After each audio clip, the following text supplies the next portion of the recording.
Goose frickin' morning, ladies and gentle geese. How the heck are you? We are starting strong. The mic is going. How frickin' dare you? Actually, that's the best way to start. Curve in the morning with a toidle. Couple toidles here or there. Couple toidles here or there.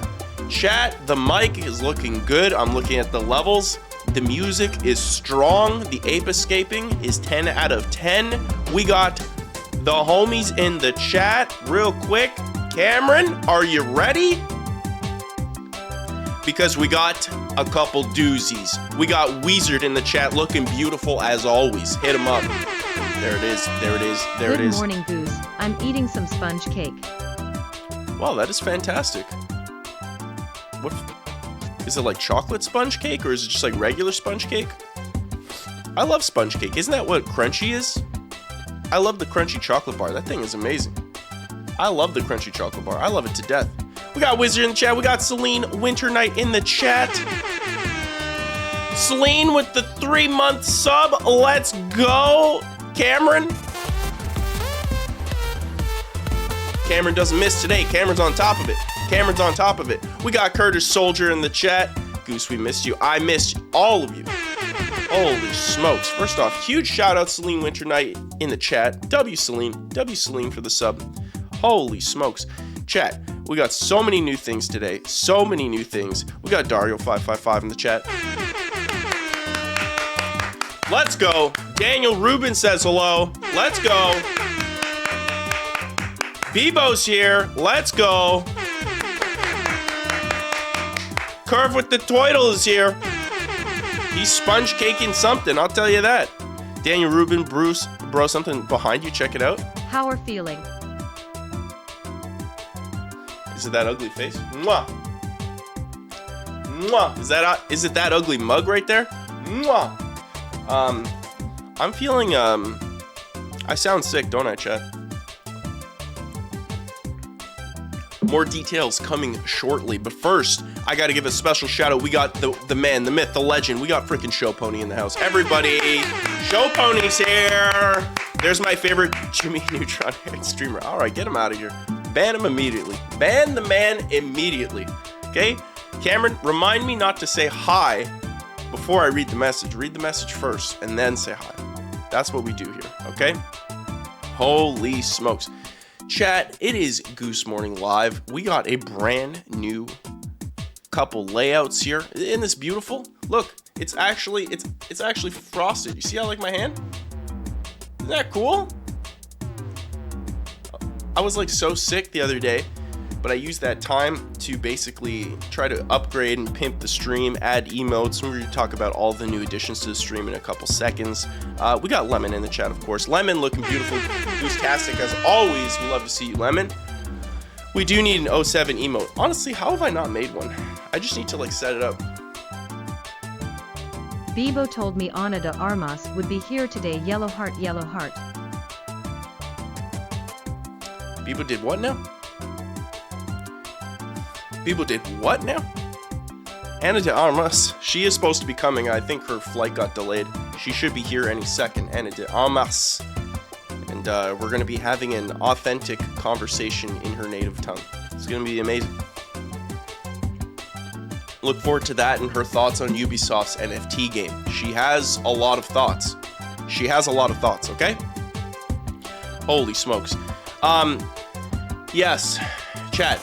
I upgraded the stream. We have a couple things. Allow me to demonstrate. We have, of course, the new weight screen, which is as follows. It will look like this.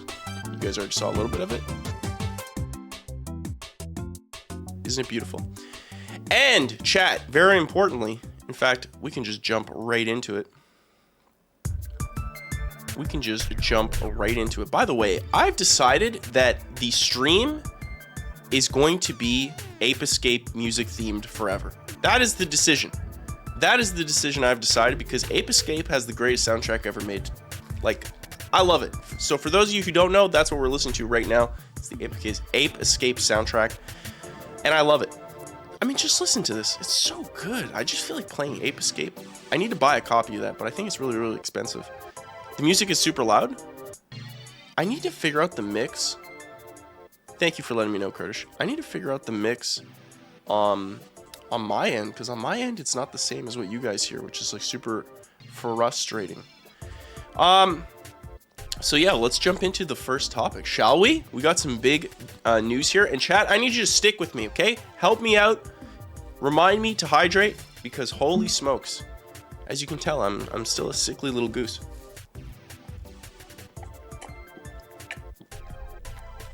Holy. It's the most frustrating thing. For those of you who don't know, actually, give me 1 second. For those of you who don't know, we were supposed to do a stream yesterday. Oh, not yesterday. For Halloween. To play out the Sub Sunday Halloween games. Finish it off. I even had... Look, check this out. I'll put it all back on the weight screen. Look at this.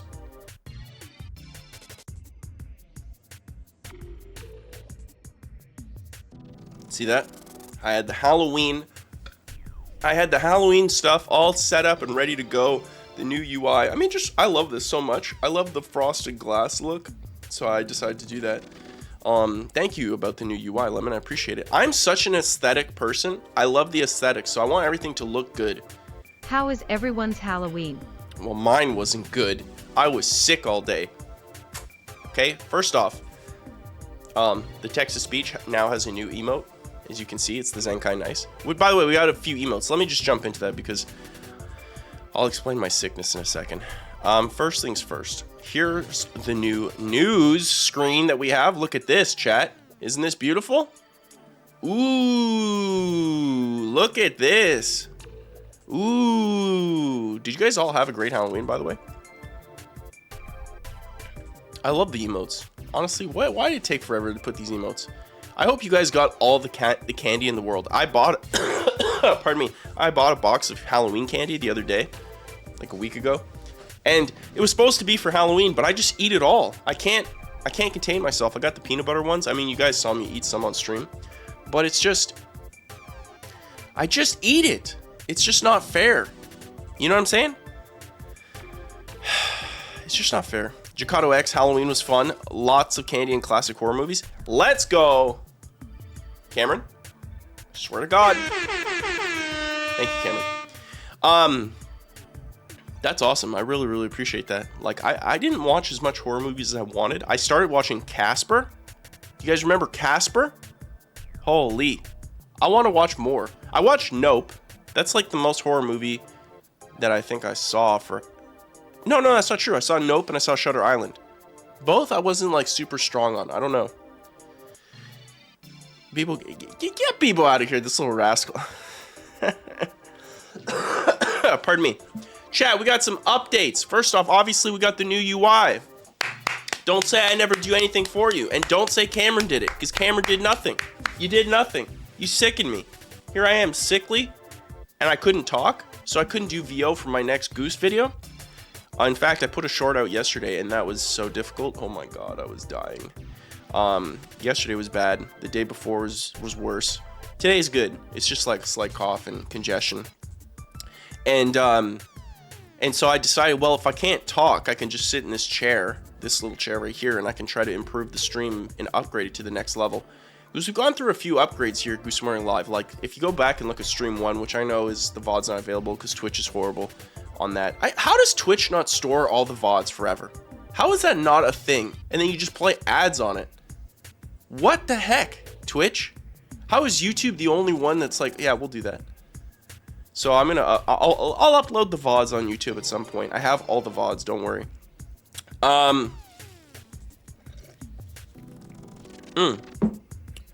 But I digress. I use that time to improve the stream. Now, first thing I always do is I always post the private Discord link, which you can see there. I mean, you can type it if you want, but I'm gonna put it here in the chat and I'll pin it.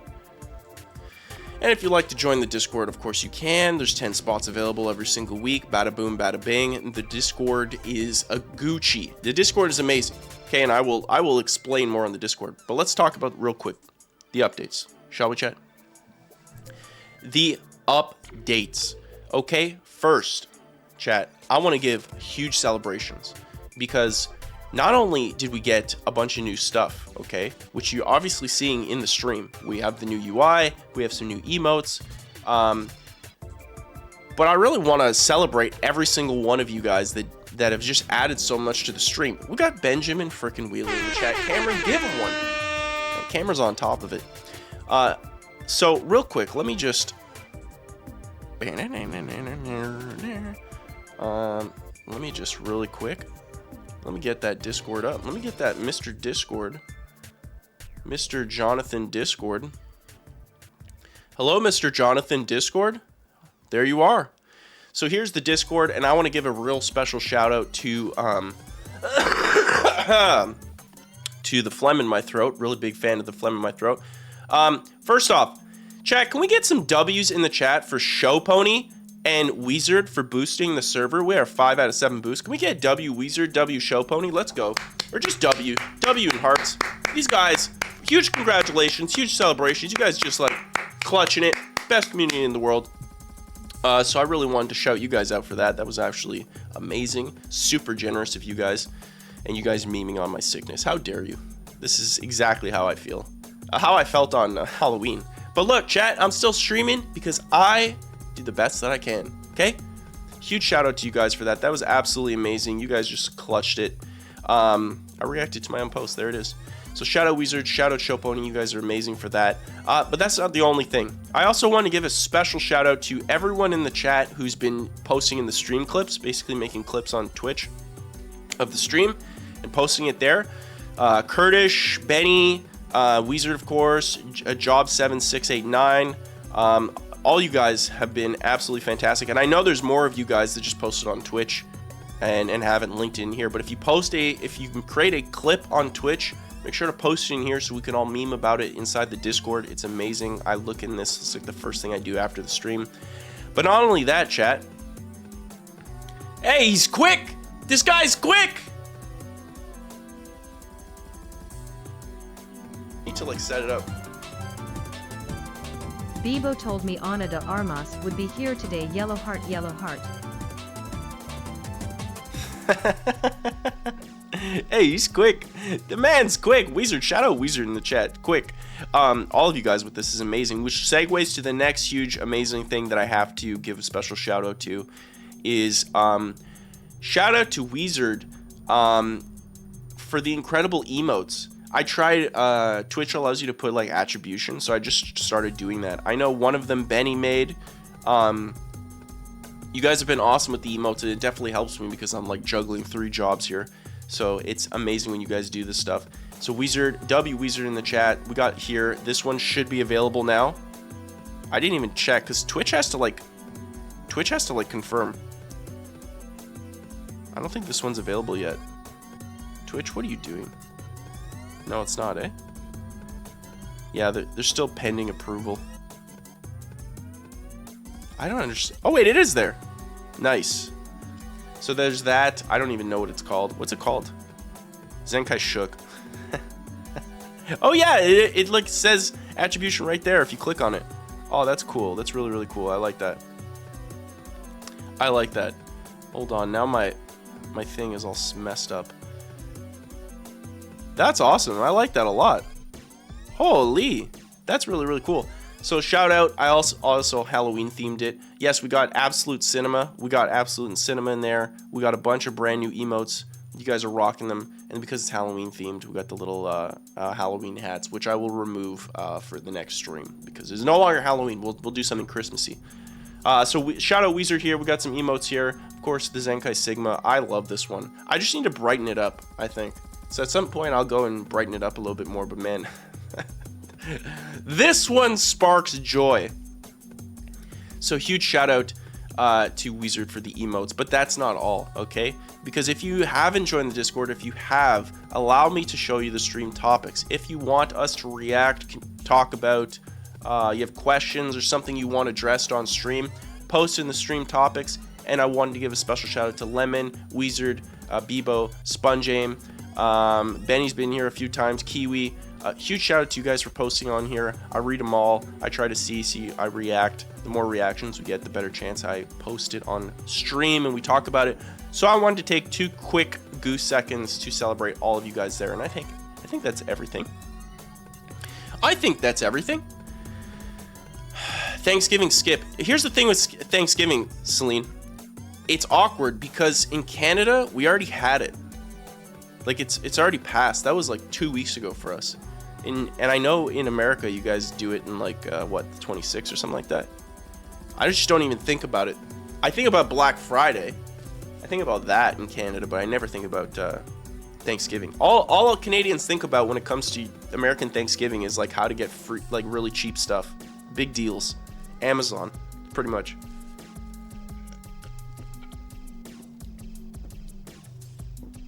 I love this new layout. I'm really excited to do the Twitch clips this way. So that's the first update. Hold on. Let's pause this, okay? Mr. Ape Escape. The next update, chat. Yes, the Discord has been reverted back to regular, so no more Halloween-themed Discord. It is now back to normal Discording, so if you want to... Well, I mean, it really doesn't affect you whatsoever. It's just now everything is just properly named. And, of course, if you have any suggestions for that, you can make a post here in the suggestions field, which has been awesome for the emotes and stuff like that. So that's awesome. Okay. Obviously, we touched on the new emotes. Huge shout-out to Wizard and everybody for adding their... I mean, if you have any emote suggestions, feel free. There's the emote suggestion thread in here. You can go ahead and post your suggestions. And it even explains how to take a Twitch clip and then make emotes. Wizard's been killing it with that. It's really simple, really easy. And yeah, the ones with the most votes, I just end up in the Discord. So that's just awesome. It just works out perfectly. So new emotes for that. Obviously, you've seen the new scenes. Now, the reason I made the new scenes is, of course, I'm an aesthetic person. That is true, okay? Some will say that. Anna de Almas would say that, okay? Cameron would say that. But quite frankly, we don't care what Cameron thinks. Do you understand? We do not care what Cameron thinks. So I made some new scenes. I still have the old ones in case there's some problems with here. And there's a few things that will be a little bit different. Obviously now we don't have like a number that says like what the subscriber goal is. It's a progress bar. That I'm going to be testing. This to me again is just more aesthetic. I like it, but it might be a detriment to the stream. But we'll test and see. Everything I do coming from my software development background is done in iterations that I just test and tweak and then we'll update. So everything is just iterative for me, and I'll just keep going through and tweaking until the stream's the best it can be. So right now, this new refresh is a way for me to improve the stream. You'll even see that the chat bubbles below me, they're no longer bright red. Now it's red text with the white, so we still got that Canadian vibe, where it's just a little bit easier to see everything. And now you can see the red Zenkai badges, which, by the way, I think Celine, I think you should...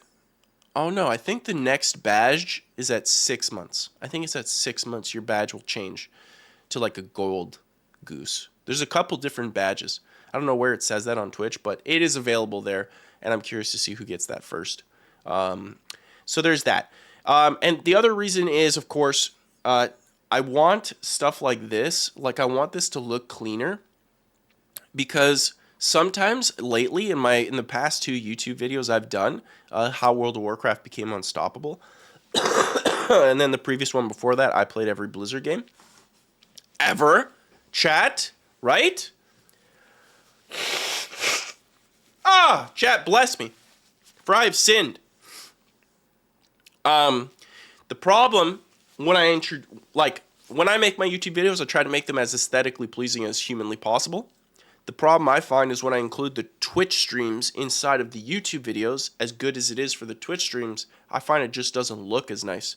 So this update should help it make it look more beautiful, more goose-tastic.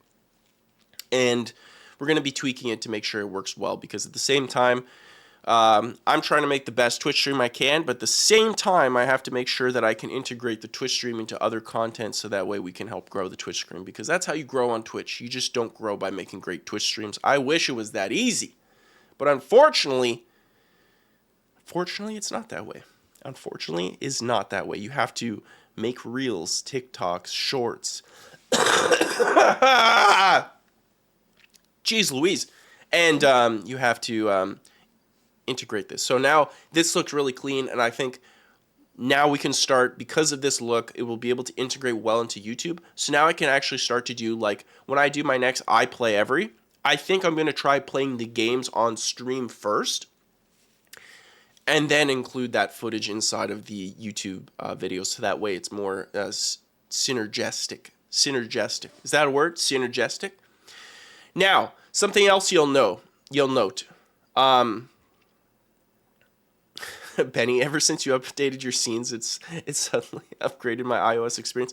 I'm an aesthetic man, okay? It's no secret. This is very iOS themed. I'm an iOS man. Look, I went to Android for a few phones. I had the Moto X and I had the first Pixel. Okay? Fight me. All those phones broke. Android's fun. Cheesecake, just testing. There it is. Cheesecake, just testing.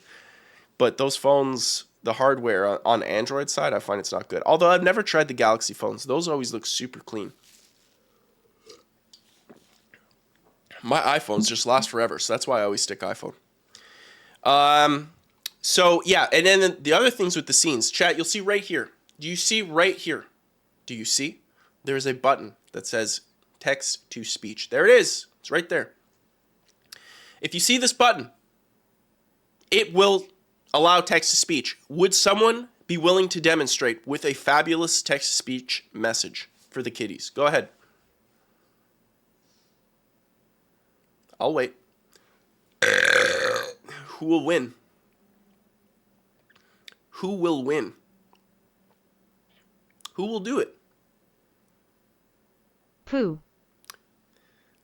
Yeah, you could have picked any word, is what you could have picked. Any single word, and you went with poo. Now I just kissed poo. This disgusts me. I'm disgusted. Quite frankly, I wouldn't have it any other way. So exactly. When you see the text, that Bebo has a suggestion. Bonnie, Bonnie, Bo, Bunny, Bo, Bo. Why are you guys the way you are? Bebo has a good suggestion. Make the text-to-speech button red. I think that actually is a decent suggestion. I can try to... Text to Bebo. It should be called the Bebo button. Actually, Bebo has been doing less text-to-speech, in all fairness. Bebo, you need to catch up, okay? So I will... Actually, that's a great idea with the red. I think it highlights the Canadian thing anyway, so I think that's perfect. So I'm going to try to do that. I'm going to note that. But as I go into the news section to note that, okay, you've tried to restrain. Bebo, you never have to restrain because I will adapt you. Don't worry about that, Bebo. I will adapt. Do what you want to do and I will adapt. That just makes the stream better. So anyways. Best stream on Star. Exactly. Where's Mr. Daniel Tiberius Lemon when you need him? Where is he? Huh? Where's his Simpsons hit and run now? That little rascal. So like I said, when this button is available, text-to-speech will always be on. So if we go to the wait screen, you see there's a text-to-speech button there. If we go to the new screen, you will see it does not exist here, okay? And let me just make a thing here. TTS red highlight. Bebo. Suggestion. I work iterative. This comes from my software development background. Now, the reason there's no text-to-speech on the news section is chat.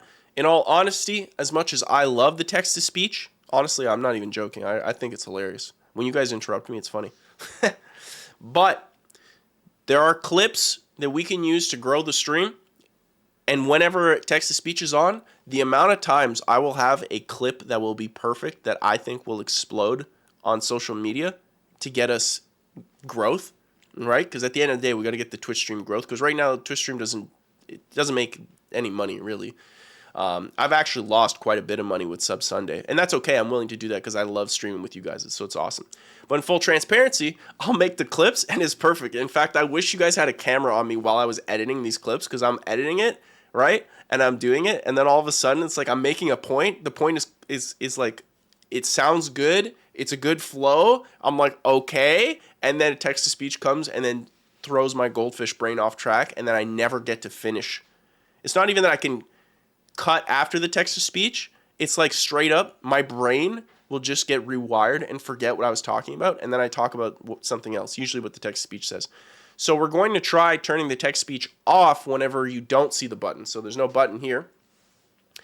So effectively now when we do news segments right here, you'll be able to do I'll be able to make clips properly about what we're talking about. Like we're in kindergarten class. Kind of. However, don't worry. We do have other scenes, of course, right here. You can see the text-to-speech button. We're back in action. We're rocking, we're rolling. We also have the right side. We are not messing around, chat. We are going to make the best stream on star. Do you understand? It's just the news section. So when it's like this, bada boom, bada bing, it looks a little bit cleaner, and we'll see how that works out. So that's text-to-speech. Sub Sunday tweaks. This Sub Sunday we might have to pause Sub Sunday after next time. And let me explain why. I love Sub Sunday. In fact, the reason I made Sub Sunday is so I get to chill with you guys more. And also, you guys suggest literally the coolest games ever. And some games I have never got to try. Like, I really like the games you guys suggest. And that's why I did Sub Sunday. To see the games that the gaming industry doesn't talk about. To basically play these games in a way, like, what was that? Freedom Fighters, we played that. That was awesome. The Castlevania games that Wizard suggested, that was awesome. There's so many cool things you guys suggest. I mean, the Mortuary Assistant, that was awesome. It's scary, but that was awesome. Literally, the Mortuary Assistant game was the first time I partially sweared in my entire content ever. Ladies and gentlemen, I have breaking news. The man is back. The man, the myth, the legend, Mr. Daniel Tiberius Lemon. There he is. Pretty much a celebrity in these streets. Glad to have you back, Mr. Daniel Lemon. Goose Morning on to you. Show Pony asks, how can we help grow the stream? That's a fantastic question. In fact, let me go back and let me give you a quick little show. I thanked you guys for the clips, but the clips are awesome in the sense that the clips show me what you guys like, and then I can use that for social media. And so, for instance, I think it was Benny that made this clip, and I just took the exact same clip, threw a little caption on it, and then just tested it on Instagram, and it did really well. So, like this thing on Instagram, it's literally Sponge Aim embarrassing the bejesus out of me, which, by the way, you'll notice Sponge Aim's not in the chat. It's not because he's not here. It's because he's banned forever, okay? I'm just kidding. He's not banned, but he will be, okay? As soon as I see his text on screen, the man is banned. Get him out of here. So, yeah, when you guys make clips, it on Twitch clips, it basically tells my little goose brain, hey, this is a section that could be interesting for other people. And then effectively, if it's fun for you guys, it'll be fun for other people who are like you guys, so I can share that stuff. And so when you guys make Twitch clips, it just I will re-engineer it. Now, what you could also do is you can go onto my Instagram. Sharing is huge on social media. Sharing it to friends is huge. Sharing it to stories. Pardon me. If you do share these reels to your stories, if you use Instagram, there's a section in Instagram where you can @ me, right? So it's like in the story you can do @zenkaigoose. If you do that, I'll just repost your own thing to give you exposure too, because I'm not that guy who's like a clout chasing rascal. Okay, I want everybody to win. I like that. So anytime you guys share stuff, pretty much sharing is caring. That really helps the stream. So clips like these, I'm going forward with it. The next change, we get back over here. And also, chat, let me know in the chat, do you guys like this full transparency on how streams work and how my content bring is working? We're going to get to the big gaming news of the week in a second. But I really like these update things when I watch other creators do it. And I was like, man, I have all these updates. I just keep it in my brain and I just make the updates. But I was like, oh, it could be kind of cool to share it with you guys. So if you guys like it, just let me know. If you don't like it, then we won't do it anymore. It's not going to be a common thing. Just every once in a while, I'll have like a big group of updates that I'll try to bang out all at once. So there's that.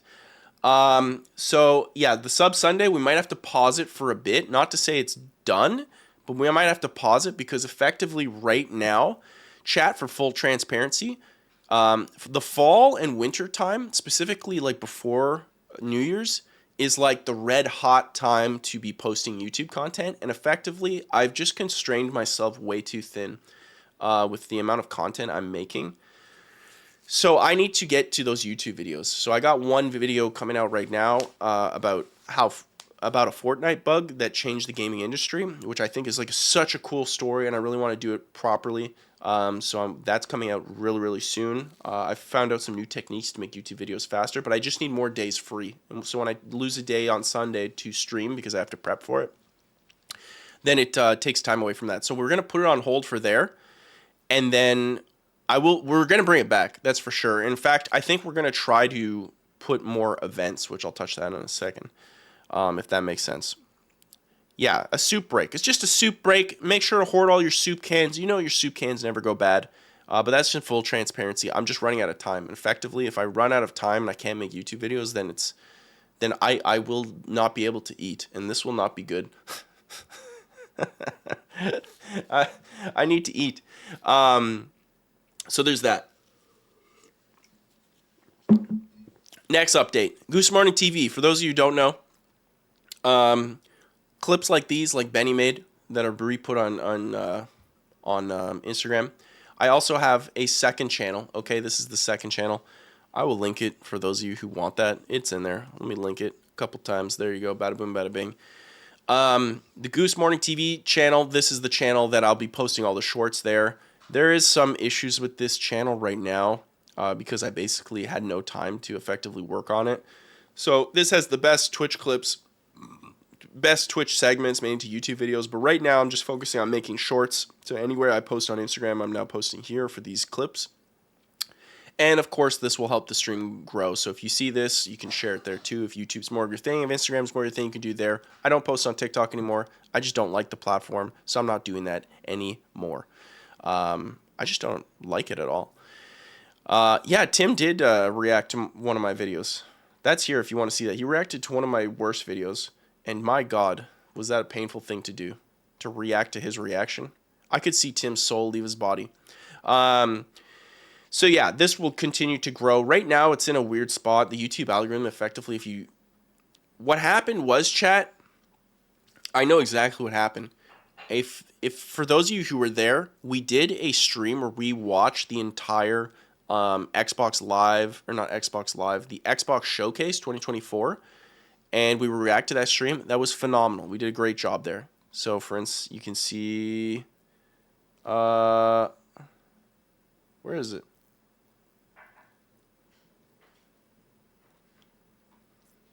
It's not here? Oh, it's right here. I watched the entire Xbox Showcase.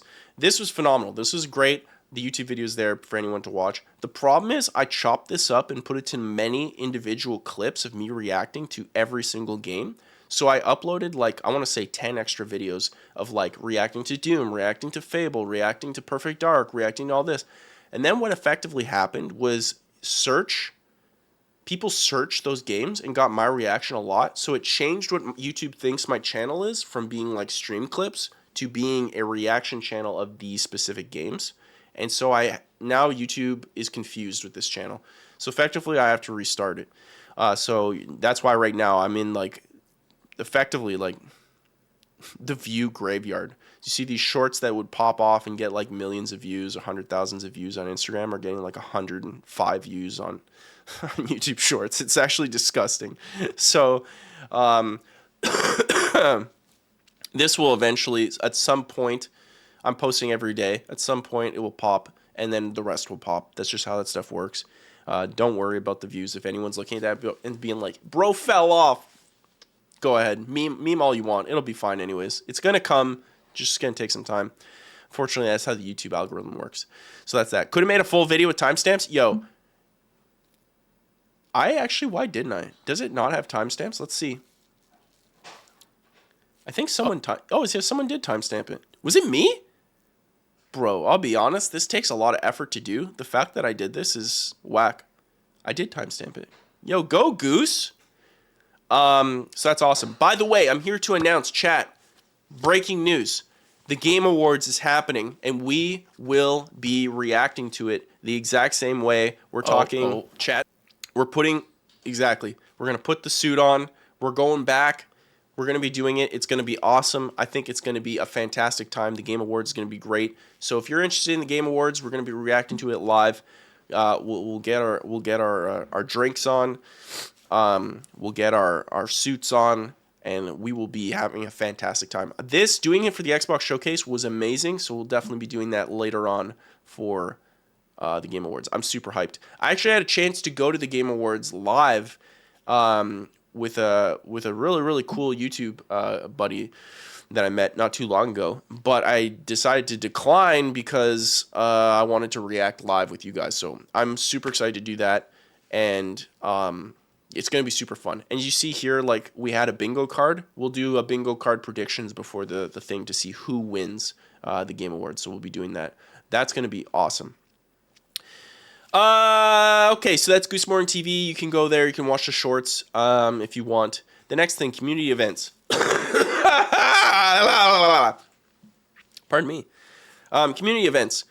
We're going to be doing more of it. Honestly, when we played Call of Duty with Mr. Daniel Lemon, Sponge Aim, Show Pony, Jewel, that was awesome. So I want to do more stuff like that and use the Discord for awesome stuff like that. We have right here the Goose Hangout voice chat. I'm gonna be planning more things like that, and not necessarily they'll be on stream or off stream, because when we did it on stream, it was very difficult to manage back and forth with voice chat. But I think community things will be really awesome. So I'm thinking, like, make your suggestions. If you want, you can make a suggestion here for which games you want us to play, community games. I think it could be cool. I'm thinking even like Among Us could be fun. Lots of cool stuff. So I think that's going to be fun, and I'm planning on doing more of it, as well as the big events. So I played every Rockstar game. That's something I'm still planning on doing. Obviously, streaming the Game Awards is something I'm planning on doing. My next I Play Every, I'm thinking about doing. I streamed Every, the same thing we did with Blizzard. We're going to be repeating it. Effectively, I just need to get healthy, because as you can hear, there's no way I'd last 14 hours. And I'd like to push it. I'd like to see how far I can actually go until the old goose snaps. You know what I'm saying? So that's the Goose Morning update. It's the first update in a long time. The last UI lasted pretty long. I want to say like 6 months. That's pretty long for me. Usually I'm always looking to tweak. And I've been wanting to go the rounded corners for a while. I'm just not sure how it's going to be with reacts when I make the reels. But whatever. We're going to test it out. We're going to see. And you can see our sub goal. We're getting closer and closer. We'll see how it works. We'll be tweaking as we go. Now, chat, I'm no genius. In fact, some say I have goldfish brain. So, if you have a suggestion and you're part of the Discord, just come in here, new post, YouTube, stream, Discord, whichever one. Go and make your suggestion here, and I will look at it and I will try to complete it. And bada boom, bada bing. Make any suggestion you have here, and then I will try to make the best update, and I will try to give you what you need. So if I'm missing something, or if you have anything that you want done, bada boom, you can put it there. I read them all, and I try to solve them all. So that will be available to you. All right. There it is. We do need a goldfish emoji. Yo, I need like my face like this, but like on a goldfish. You know what I'm saying? That's what we need. My head in a fishbowl? How dare you? Yeah, we're gonna be streaming the Bill Clinton kid. Chad, just look at me. I look so sickly. Oh my goodness. Every streamer would be like, stream's off today, not the old goose. Oh, you want to see the ghost succeed? Show Pony? Yo, shout out Show Pony. Cameron, give Show Pony some love. Let's go, Show Pony. Let's go, Show Pony. Let's go, Show Pony.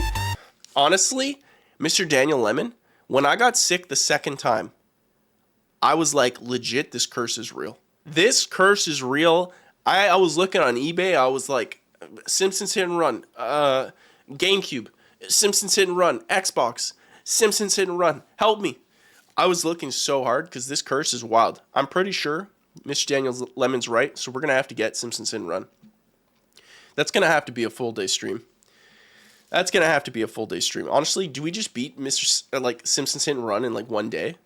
How long is the game? How long is Simpsons Hit and Run? 10 hours. I'm considering it. I'm considering it. I'm considering it, chat.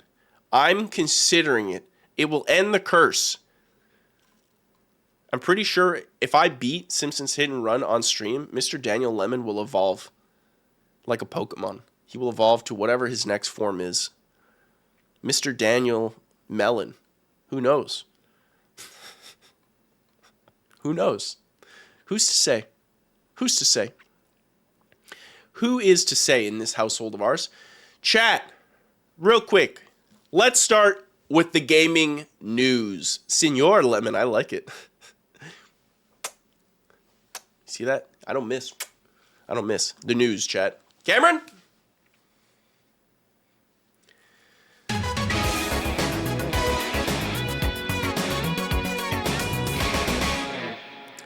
Chat, the news. First, I want to just pose a question. I want to put it in your brain. We're going to touch back on this at the end of the stream or some point in the end of the stream. Chat, I want to know, I was thinking about this last night. What is your most addictive game that you can think of?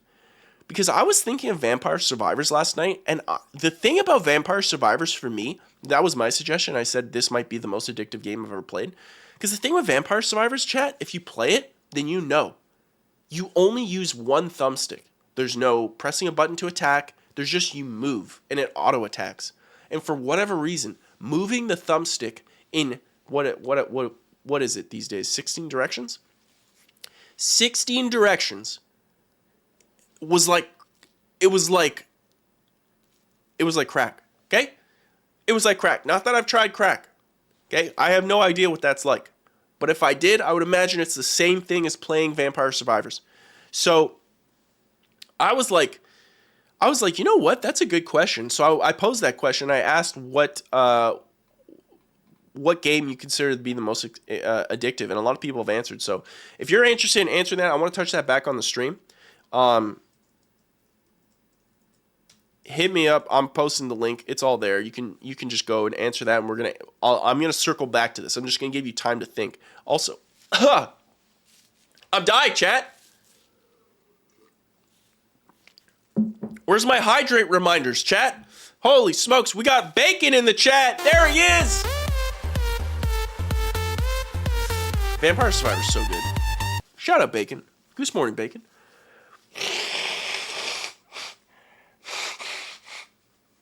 I hope you heard that in an extremely gross detail, chat. Extremely gross detail, because I have the Simpsons Hit and Run curse. It's effectively what I have. The first gaming news. Chat. Call of Duty. Have you heard of it? Black Ops 6. You know the game that I got destroyed on by SpongeAim? Right here. In fact, let's just refresh your memory. Wait for it. Wait. Okay, just wait. He's going to appear right here, and I'm just going to... Listen to me, you... Don't embarrass me, SpongeAim! Worst sniper in history of mankind.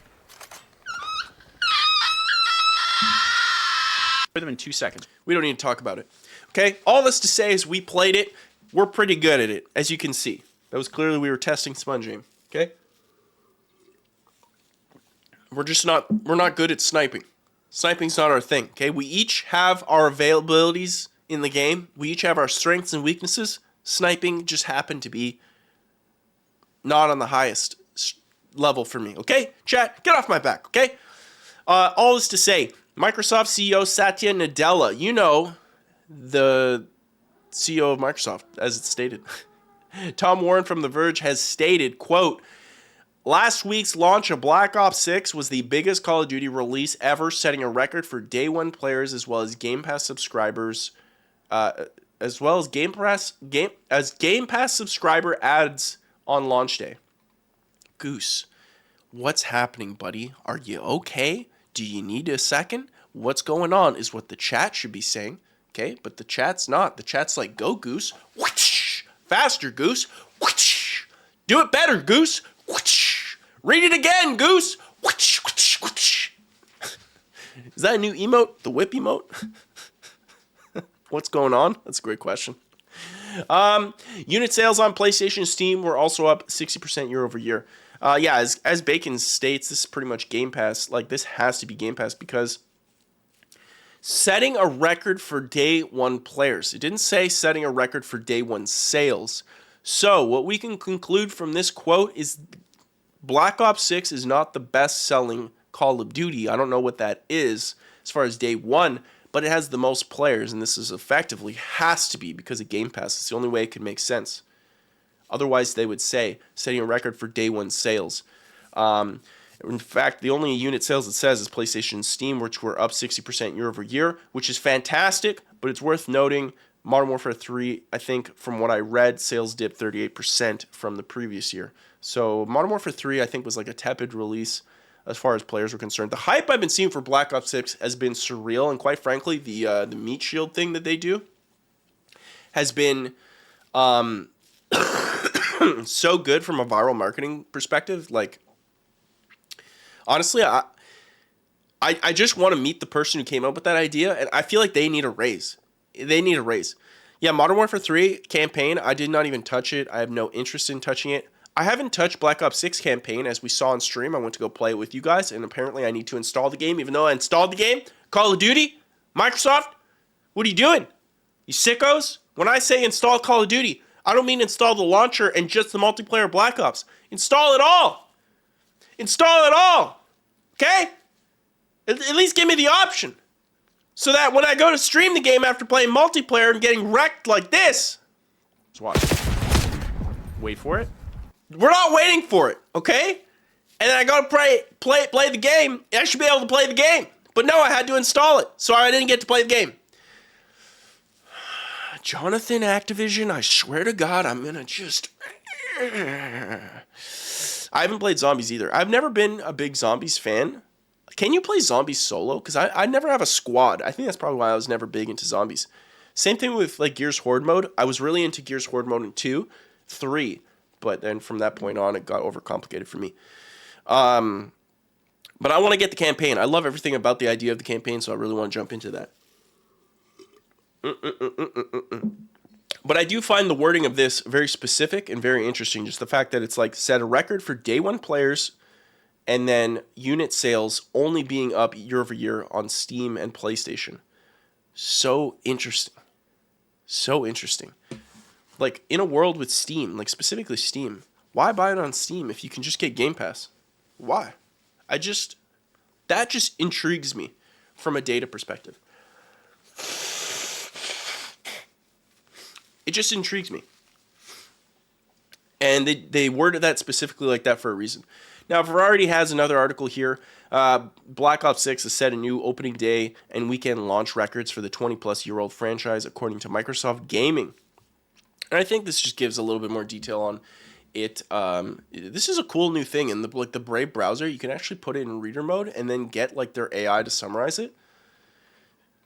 And normally I would be against this, but I find so many times, chat, when we go to read these articles, these authors add so much fluff to their gaming articles. It's like, get to the point.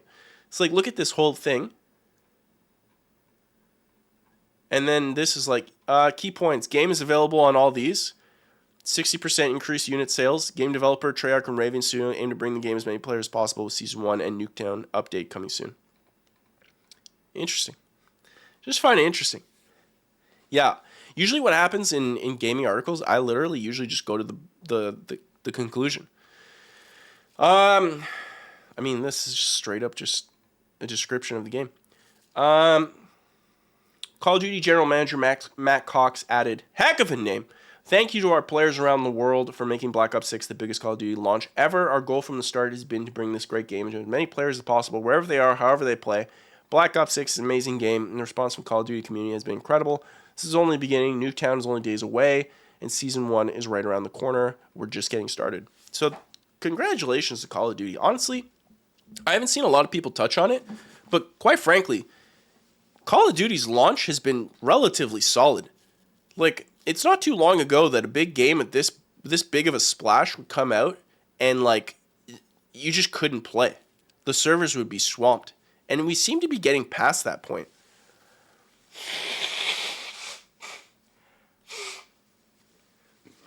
Like, I remember when Diablo 3 came out. Couldn't play it. I remember when Man, I'm trying to think. What was the last game that was like that? I think Destiny was like that on a couple expansions I played. Day one, pretty bad. But I feel like games have pretty much figured this out now. And I mean, man, it's launching on Steam, Xbox, PlayStation, Xbox PC, Game Pass. Like, yeah, Bacon says it's been pretty flawless. That's been my experience too. There's some lag here or there, but I think that's mostly on my end, to be honest. I think, like, shout out the devs there, the engineers. You guys, your networking stuff has been absolutely phenomenal. And, like, it just seems like overall, Treyarch has just nailed it. But I'll be honest, chat. What do you guys want for the next Call of Duty? Because I know what I want. Okay, chat? Do you want to go back to Modern Warfare? Or do you want a sequel to something else? Do you want to go to Modern Warfare 2? Or sorry, not Modern Warfare 2. World War 2? Modern Warfare? Or something new? Ghost 2, Infinite Warfare, World at War. Yeah, dude. Curtis brings up X Defiant was in the COD killer, I guess. Dude, I made a video on Ubisoft that I'll touch on in a second that was just saying like how like every Ubisoft release this year has died, and I literally forgot about X Defiant. I published the video and I was like, oh, that's right, they also released that and it flopped. It flopped so bad it went out of my memory that it even came out. Why did they release a COD with heroes?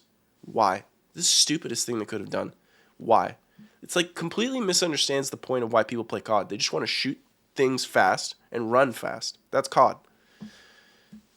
And it's like, no, let's add meta. It's like, bro, stop thinking. You're thinking too much. You game developer, you silly game developer, you. Okay? It's simple. Keep it simple. You ever hear that phrase? Keep it simple, stupid? That is such a thing in software development. Stop overcomplicating. Keep it simple. It's better for everyone. Better for maintenance, better for development, better for users. Keep it simple. Stupid! Stupid's aggressive. I like silly. Keep it simple, silly. Bacon, you want it in Afghanistan? Pardon me. Cold reboot with Cold War, Black Ops. I'll tell you what I want, chat. I want Dinosaur Warfare, okay? Make it happen. I literally want Turok, but in Call of Duty. That's what I want. I want to literally play Call of Duty Dinosaur Warfare. I just want a silly one. Lemon says it in the chat. Dino Warfare. Let's go. I just want to have a raptor. Like, think about Warzone. Just think about Warzone. Instead of driving, you get on a raptor or you get a pterodactyl to fly around. And you still have guns. You still have guns, okay? Don't do like the Far Cry thing where it's like, oh, we're going to use like spears and like arrows and no, that's lame. Let me AK a raptor.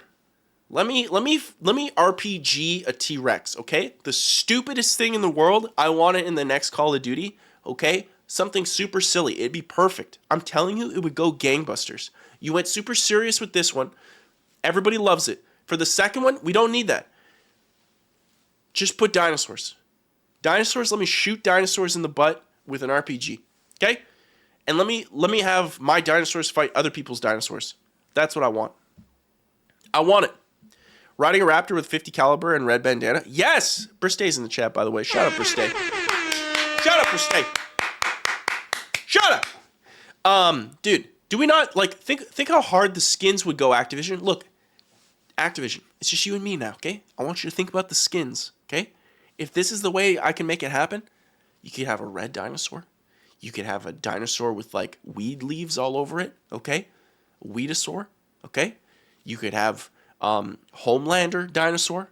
You could have the Nicki Minaj dinosaur. Anything you want. Anything you want. Just let me play Call of Duty Dinosaur Warfare. It will clutch. It will make more money than you can ever think of. And it's just a meme. Okay? We all want it. You went to space. It's pretty much all you. That's pretty much the only weird thing that you did.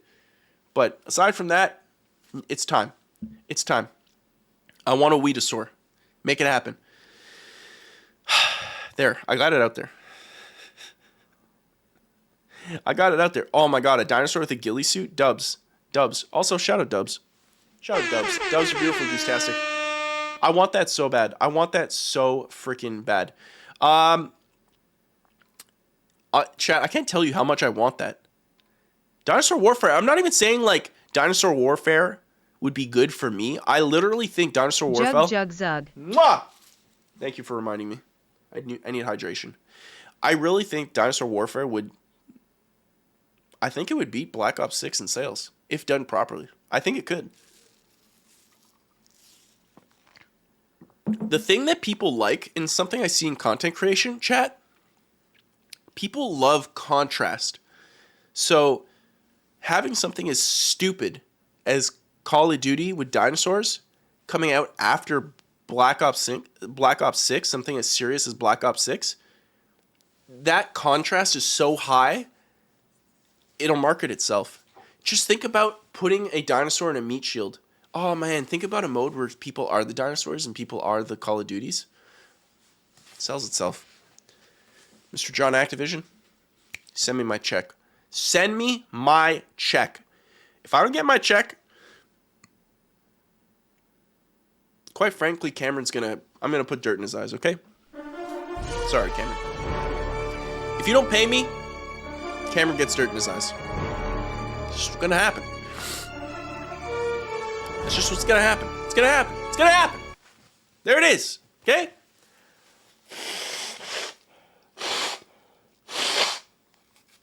I don't make the rules. Technically, I do. Technically, I could not put dirt in his eyes, but I'm gonna. I'm gonna. This next news comes from one Bebo. Bless you. Thank you so much. Thank you. 1,000 kisses go your way. Mwah. 1,000 kisses.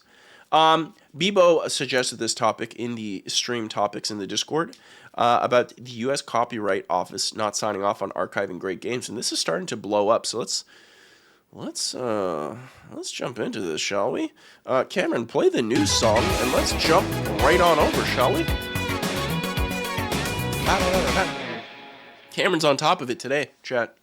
Cameron, the whole dirt in the eyes thing, don't take it personally. Put that aside.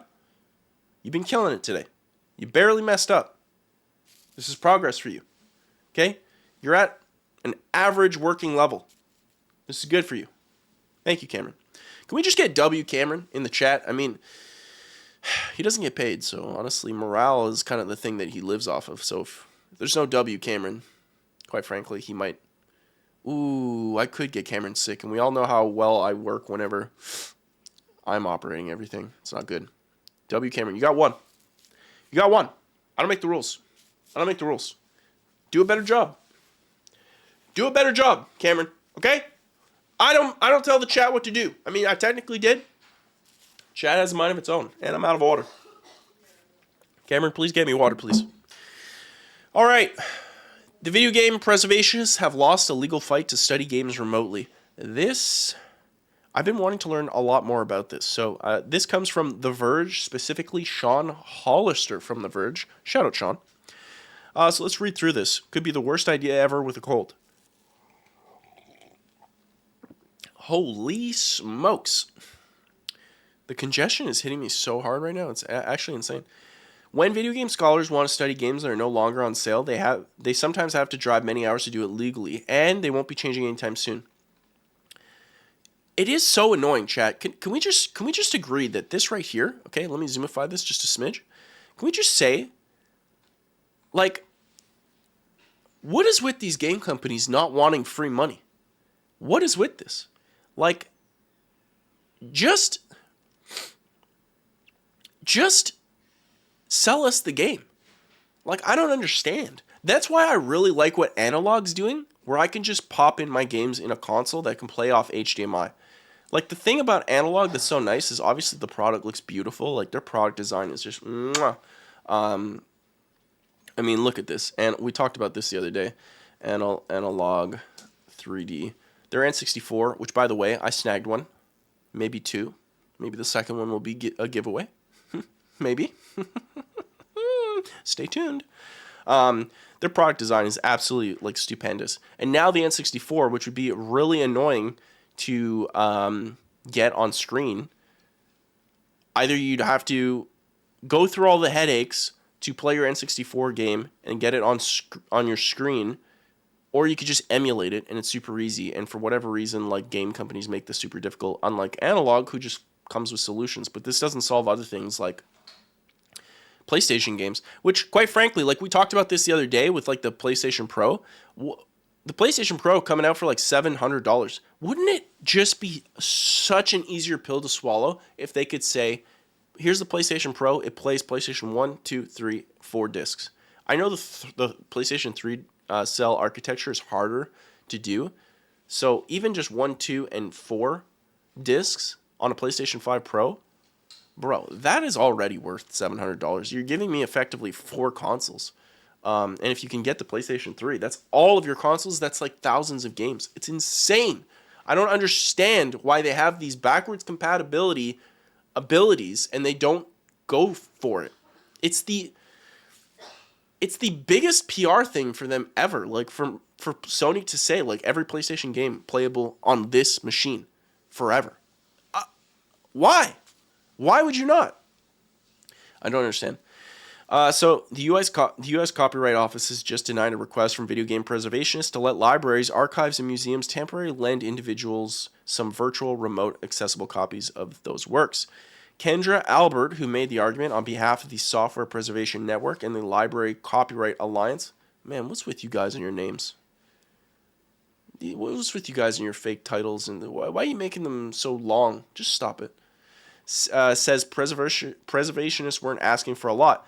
It was the thing that basically exists for all kinds of special collections and libraries. The library reviews the request and makes sure it's not harmful and allows access to the work. Makes sense? Okay. Right? Oh my god, remastering Horizon Zero Dawn, bruh. That was insane. Also, all the video comparisons I've seen for Horizon Zero Dawn just looks... It looks graphically better, but like the vibe, the aesthetic, and the lighting look worse. Like not technically, but like artistically, it looks worse than the PS4 version. Strange, super strange. It's like when 343 did the Halo CE remake, and it just looked completely different. Like it looked technically, from a graphical technical perspective, it was better, but like it just looked worse artistically. So while the Copyright Office already lets institutions lend out other forms of media and even software programs remotely, so long as they don't lend out more copies than they own, video games are still treated differently as of today. That's interesting. I might have to go take a water break. I might have to do it. It's frustrating that the process that's widely used to access all sorts of different materials isn't good enough for video games, Albert tells The Verge. Opponents, most prominently the Entertainment Software Association, the ESA, which represents video game publishers. This is the thing that like sets up E3, by the way. It's the ESA. Argue that the people would take advantage of libraries to play games for free. And just, again, E3 is awesome, but it did not go with the times, and so just go ahead and make an association there. Argue that people would take advantage of libraries to play games for free and that they would damage the market for classic video games, that preservations didn't have appropriately tailored restrictions to ensure the uses would be limited to teaching, research, or scholarship uses. Okay, interesting. While the preservationists extensively argue that the vast majority of games are never re-released in any form, true. And that those that do are typically changed or remastered in ways that make them less valuable for study, the Library of Congress wasn't convinced, concluding, the Register concludes that the proponents did not show that permitting off-premise access to video games are likely to be non-infringing. She also notes that the greater risk of market harm with removing the video game exemption premises limitations, given the market for legacy video games. Pardon me. That was a goose burp. I'm gutted by the result. Albert wrote on Blue Sky. Oh. Chat, what's going on with Blue Sky? Can we just take a real quick second? All I know about Blue Sky is everyone on Twitter says they're going to Blue Sky. But then they always come back. What's with Blue Sky? What's going on with Blue Sky? You know? Let's relax.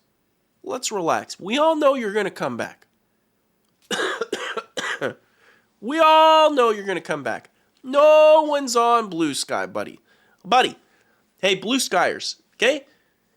We all know you just went and reserved your username and you're right back on Twitter, okay? Complaining. Not doing anything. not improving any situation. You're just a complainer. And hey, look at me. I'm leaving to go to Blue Sky. Let me get all my engagement. Buddy, relax, okay?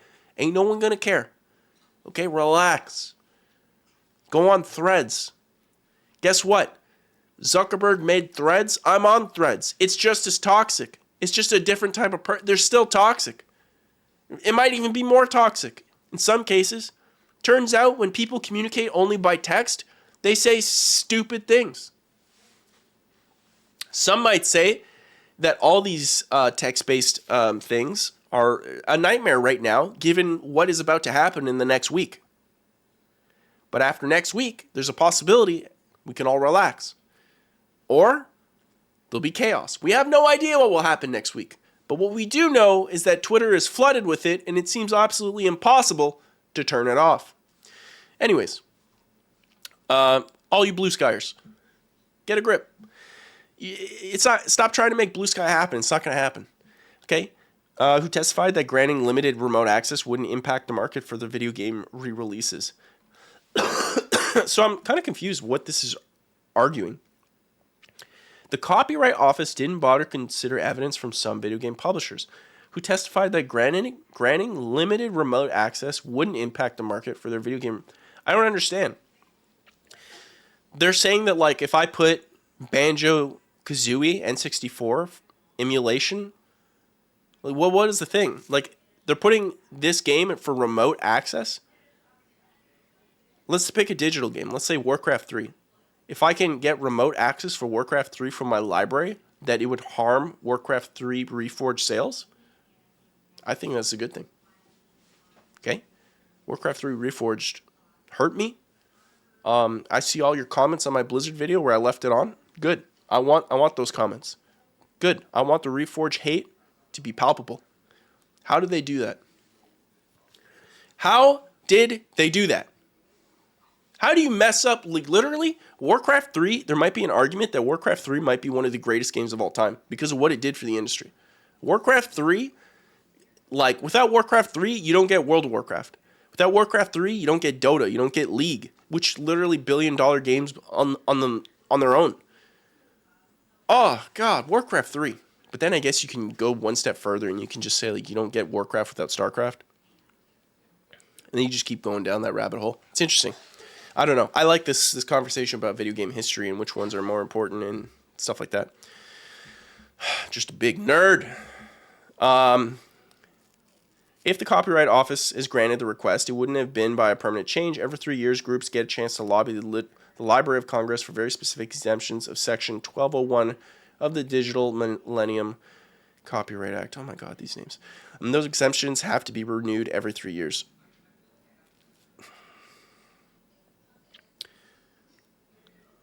Warcraft was before StarCraft. That is true. I just think the StarCraft, like Warcraft 2 is the big one. But StarCraft, I feel like, was bigger. I don't know. Which one was bigger? It must be StarCraft.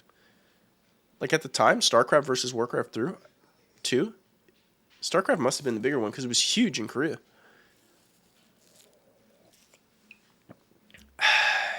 There is a lot of old abandoned PC games. Yeah, GOG's good for that. Like, honestly, in my Blizzard video where I played every single Blizzard game, I literally used GOG over Battle.net to play Warcraft 1 and 2. I bought the discs, but obviously playing on a brand new PC was difficult. So I actually bought the disc to put in the video and the thumbnail, and then I also bought the game digitally off of GOG to record the game, my gameplay. Literally bought all the games twice. It's disgusting. Because, yeah, this stuff is just a nightmare. It's just a nightmare. I don't understand why you don't preserve your stuff and just let people buy it forever. I understand it takes a little work, but it's like you put in some work and then the game will just work forever. Like, it just keeps going. It's good. Copyright Office did not resume the exemption that lets libraries and institutions preserve video games to begin with and lets individuals play them in person. Also granted an exemption that should finally make it legal to repair busted McDonald's ice cream. What? It also granted an exemption that should finally make it legal to repair busted McDonald's ice cream machines. What? McDonald's busted ice cream machines can now be fixed legally. What the heck? It was illegal to fix a McDonald's ice cream machine? Is that why they were always broken? Chat, we're taking a quick detour here. McDonald's always broken ice cream machines might finally get easier to fix. That's because U.S. Copyright Office granted an exemption allowing third parties to diagnose and repair commercial equipment, including the ones that make your McFlurries. Wait, why was that illegal? What? Now franchise owners will be able to break through the digital locks that block them from repairing McDonald's ice cream machines for years. According to Copyright Office, the exemption will allow people to diagnose, perform maintenance, and repair retail-level commercial food preparation equipment. McDonald's ice cream machines have become so notorious for breaking that someone even created a tool to track broken machines. Dude, I always thought that they were broken because the people didn't want to give us ice cream. They're like, I'm too lazy to clean this thing up, and it's messy, and there's milk.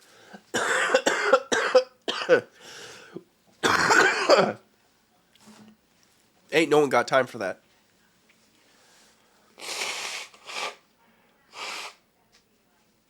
Chad, I'm dying.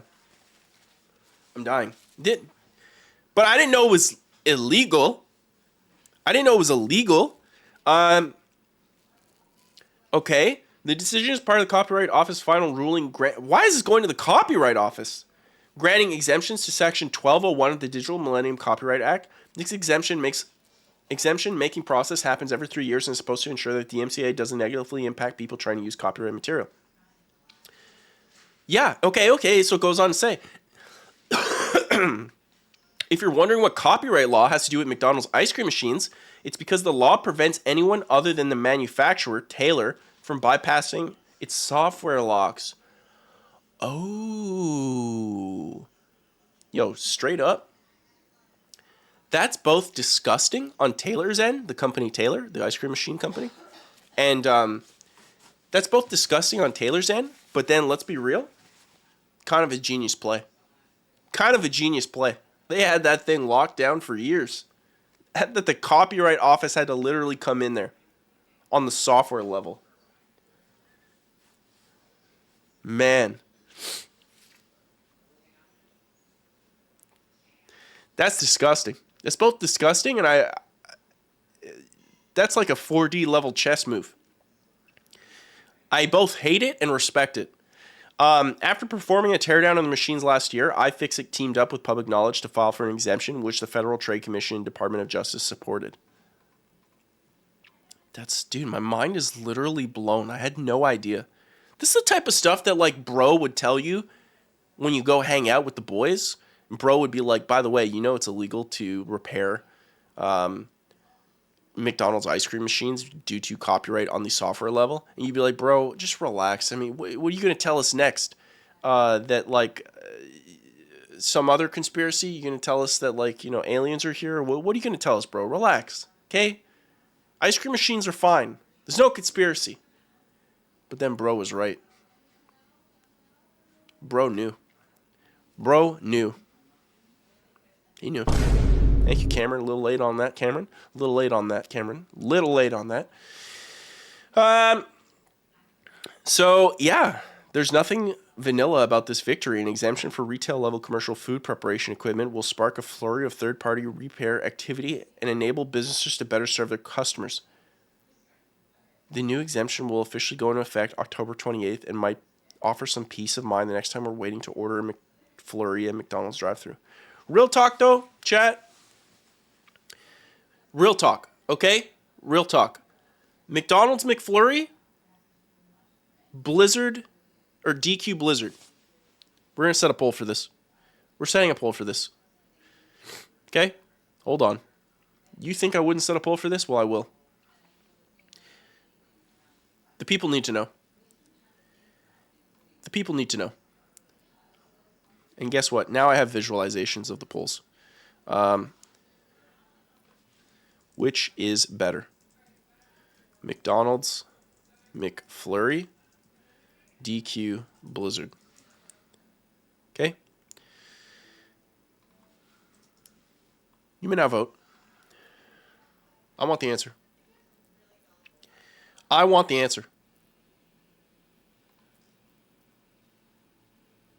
Oh. Interesting. Chat? Really? Look at this. DQ Blizzard in the lead with 83%. McDonald's McFlurry doesn't have a chance. Oh, I may have spoken too soon, and the battle's back on. McFlurry coming up with one more vote, and DQ Blizzard just racing back with another win. It is not looking good for McDonald's. Old Ronald McDonald better start walking. It's not looking good. You've had neither, Benny? Benny, Benjamin,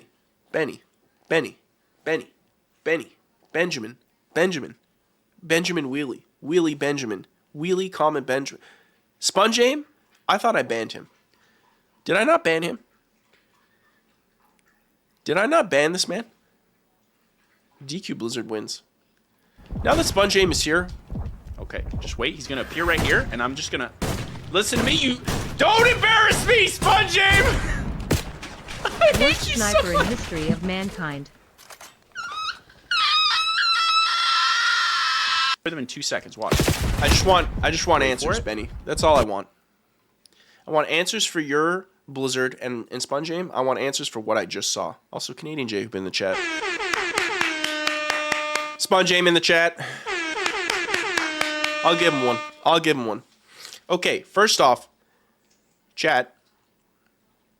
If you're going to get a McFlurry, I suggest the Oreo one. If you're going to. That's probably the best one. If you're in Canada, the Smarties McFlurry is a W. Okay? Exactly. Celine nails it. It's never mixed, though. With the McFlurry, basically McDonald's just gives you ice cream, some soft serve ice cream, and they basically sprinkle whatever you ask for on top with a spoon in it. Okay? They do the bare minimum. Okay? And Jonathan McDonald's, if you're watching, like we know that you are, big corporate Jonathan McDonald's, get a grip. Okay? Do better. Do better. Because your McFlurries, they need work. Now over at Dairy Queen, the Blizzard, they not only mix it, but they put it upside down to tell you that what they made is going to fill your arteries to the maximum amount that it possibly can. Okay? A DQ Blizzard could stop a healthy man's heart. Okay? That's how good they are. Pretty much put whatever you want. I put Reese and Score. Is that weird? I put Reese and Score. That's my move. Highly recommend it. If you like caramel, if you like a little crunch, a little peanut butter, you know. You have high cholesterol, Show Pony? So do I. In fact, the fact that I just said that I have Reese Score Blizzard, like my doctor's on speed dial just being like, what did you do? You're not allowed to do that. I also have a disgusting amount of lactose intolerance. A disgusting amount. Quite frankly, it's not my problem. It's the people around me's problem. And because there's no smell-o-vision on Twitch, you guys are good too. So, there it is. The Blizzard is objectively better as voted by the community, the Goslings, and the people. We have spoken. McDonald's, do better. I hope that the... who's the thief? Who's the thief in McDonald's? McDonald's thief character. What's his name? The Hamburglar. I hope the Hamburglar goes and smashes all your McFlurries, okay? You disgust me. You absolutely disgust me. Chat, give me 2 seconds. I'm going to get some water before I die, because I feel like I'm going to die. And as a reminder, if you see the text-to-speech button, text-to-speech is on. If it's not there, it is off. For obvious reasons, okay? You're disgusting, and you're all going to tell me I don't wash my hands, which I do! I'm also going to go to the bathroom, so give me 2 seconds. Let's put on some Ape Escape. Zug zug. How dare you. Mwah! Give me 2 seconds. I'm just going to refill my water and go to the washroom, because my bladder's going to explode.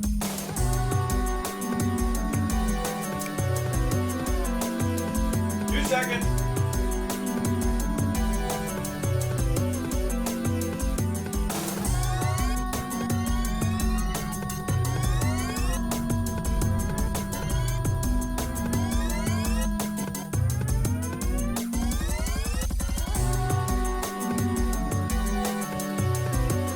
Anna has cute boobs.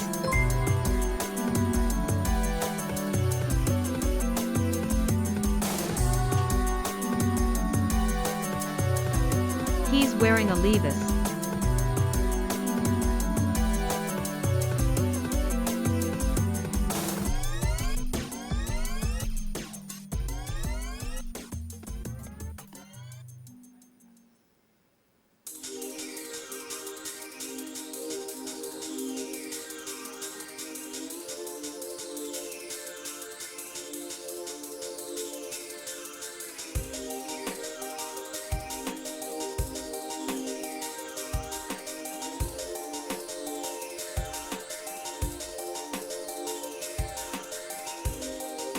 Why is the music loud?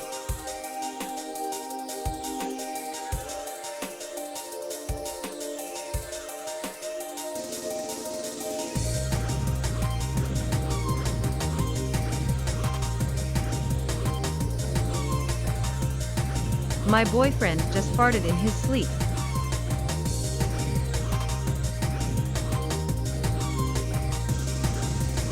Okay, now do we see why the text-to-speech has been turned off? Do we see? Do we see? Nope. Why are you guys the way you are? Huh? Why are you guys the way you are? Also, real quick, chat, shout out to Canadian Jacob for the 4-month sub. Let's go. W Jacob. W Jacob's in the chat will get me so happy. I want to see all the W Jacobs. We can't see me pee.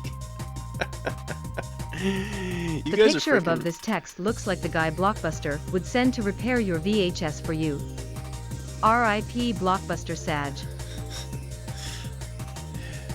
What are you saying about my mug? My Zenkai nice. Shout out Jacob, real quick. Huge shout out, you beautiful goose-tastic Jacob. We really appreciate you. We need to do some banning. Oh, there's gonna be bans. There's gonna be a lot of bans. Specifically, Bristay's text-to-speech show. My boyfriend just farted in his sleep. What the heck? Took me for a little curve there. New World when? What is with you, New World? Is that actually fun? I can't tell if you're memeing. Are you memeing? Is he memeing, chat? I don't know if he's memeing.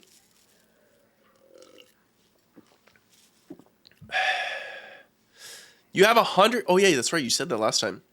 Almost 1,200 hours in the game. How? Zenkai 07 now available on Discord. Oh, really? Yo. Dude, Wizard doesn't miss, dude. Wizard does not miss. First off, 1,200 divided by 24 hours. You have spent 50 days on New World, Jacob? I respect the heck out of that. That's a man. That is a man's man right there. I don't want to show you guys how long I've spent on Halo. I can't show you that. 2,000 hours on Destiny 2?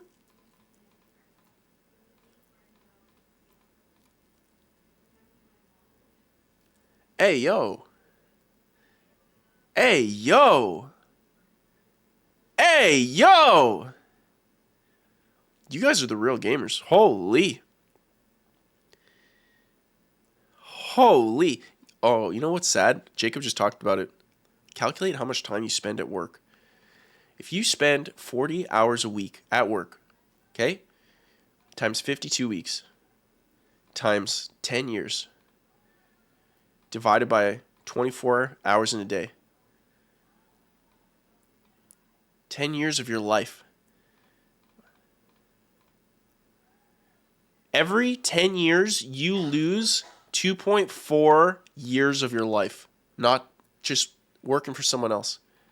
Oh. I don't need to hear about that. That hurts my feelings. I don't like that. Look at this man. Chat, can we just get... Oh, I love that the hair dangles too. That's amazing. Can we just get W Wizard in the chat? Holy. The man cooked. He cooked. W Wizard, look at this. 07s. I'm going to add that after the stream. Unfortunately, I can't just add it to Twitch and then it's added. Twitch actually has to approve it, which takes a little bit of time, which is annoying, but I get it, I guess. I understand why. I can see the concerns. I could see it. I can see it. Yes, I could. Chat. Let me blow my nose really quick. Do you guys remember last, like a week ago or whatever, when we talked about the $90 mount in World of Warcraft? Remember that?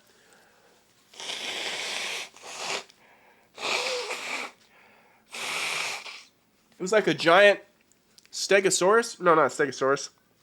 What's the long neck? What the heck? I literally can't remember what the long neck is called. What is it called? I literally can't remember. Well, guess what, chat? Doesn't matter. Cameron, hit us with the news, please. Brachiosaurus. That's what it is. Cameron, when I say news, you say... I hate this man to the nth degree. Chat, guess what? World of Warcraft's $90 mount is so popular that the in-game auction house is selling out of WoW tokens. WoW tokens, if you don't know, is effectively you can buy these tokens through in-game gold, which can then be used to... you can trade the tokens for in-game gold, or you can trade in-game gold for the WoW tokens, and then you can use these tokens to up your subscription. Like, you can pay for your WoW subscription with a WoW token. Everything about this saddens me. It's a $90 mount. We can't be... Look. Look.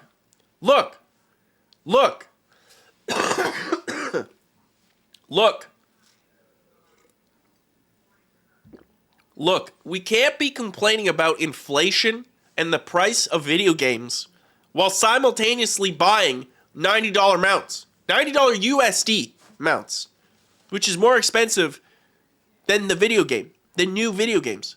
We can't. What are we doing, gamers?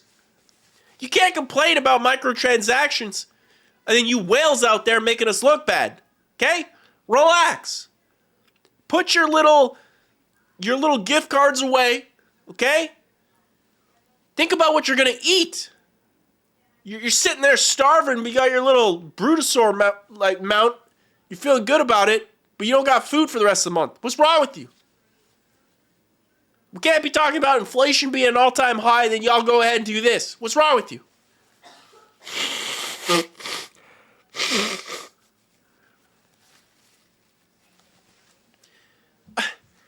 How is this a thing? Look, the author even just straight up says, saddle up, which is both a pun on the mount and also the fact that this will depress me. So let's jump into it. This is by Wesley Yin Poole of IGN. Blizzard's World of Warcraft is no stranger to costly in-game cosmetics, but its latest super expensive mount is so popular it's causing a shortage of WoW tokens in the in-game auction house. What has happened to us? Okay? Todd Howard came out, gave us a $5 Elder Scrolls Oblivion horse armor. He gave it to us in like 2006. He was like, here's some horse armor. We have two options. They're both terrible. And we bought it. We thought, hey, you know what? This is a fun little goof. Let's buy it. And now we have mounts that are more expensive than the actual games that come out. What is happening? They are selling out. What is happening? The mount in question is the Traders Guild Brutosaur, which you can see in the screenshot below. There it is. There it is, you sick, unhealthy individuals. Okay? If you're looking at this and you're going...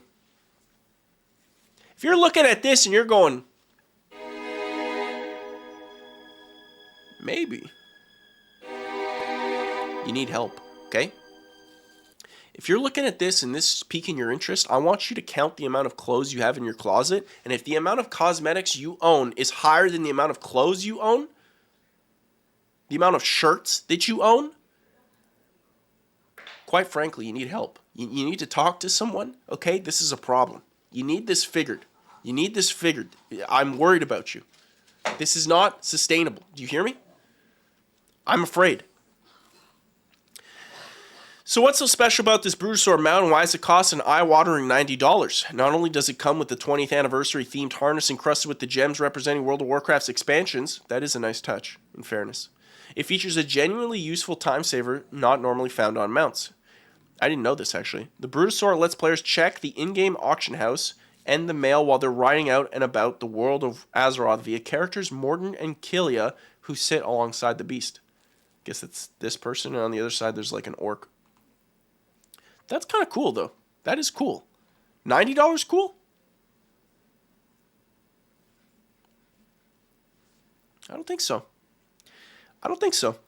Fueling the mount's popularity is Blizzard's decision to make it only temporarily available for purchase. Oh, okay, so you reduce scarcity. I wonder what that will do to the market.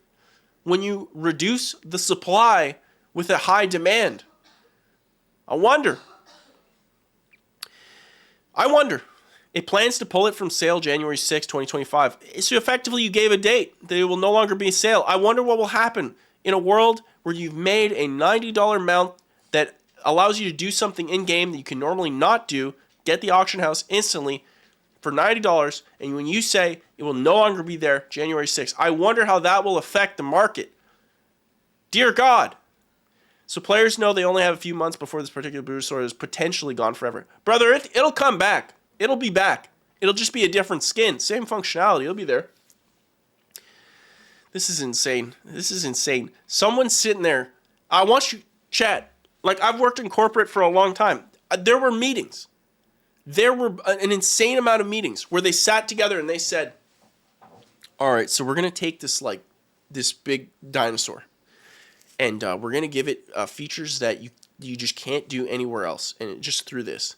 And they're like, okay, yeah. And we're going to sell it for $50. And then someone else was like, and he's like, yeah, Steve, what, you got something for us? It's like, okay, well,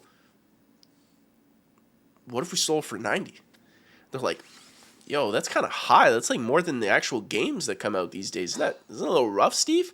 And then over here, yeah, Bob, you got something to say? And Bob goes, what if we just said we wouldn't sell it on like 3 months later? And then they all were like, hey, yo, I think this will do well. And you know what? They were right. And you know who didn't get paid the millions of dollars that this will make?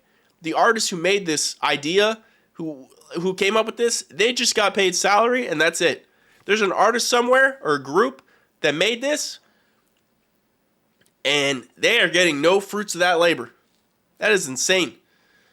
This depresses me. I'm feeling sadness, an immense amount of it.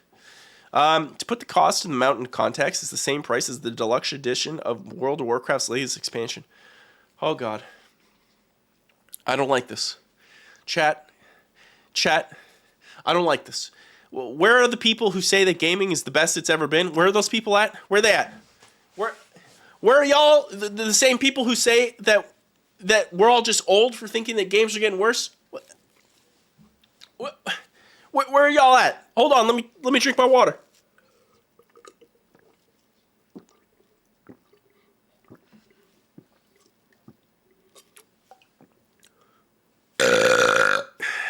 Where are y'all at? Goose burp.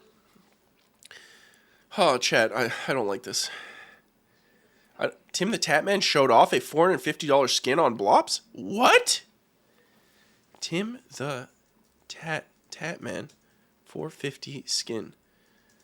Black Ops. That's how much a skin cost?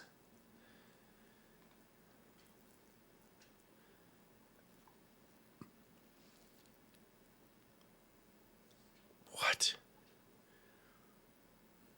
I'm scared. I don't like what's happening. I'm scared and I don't like what's happening.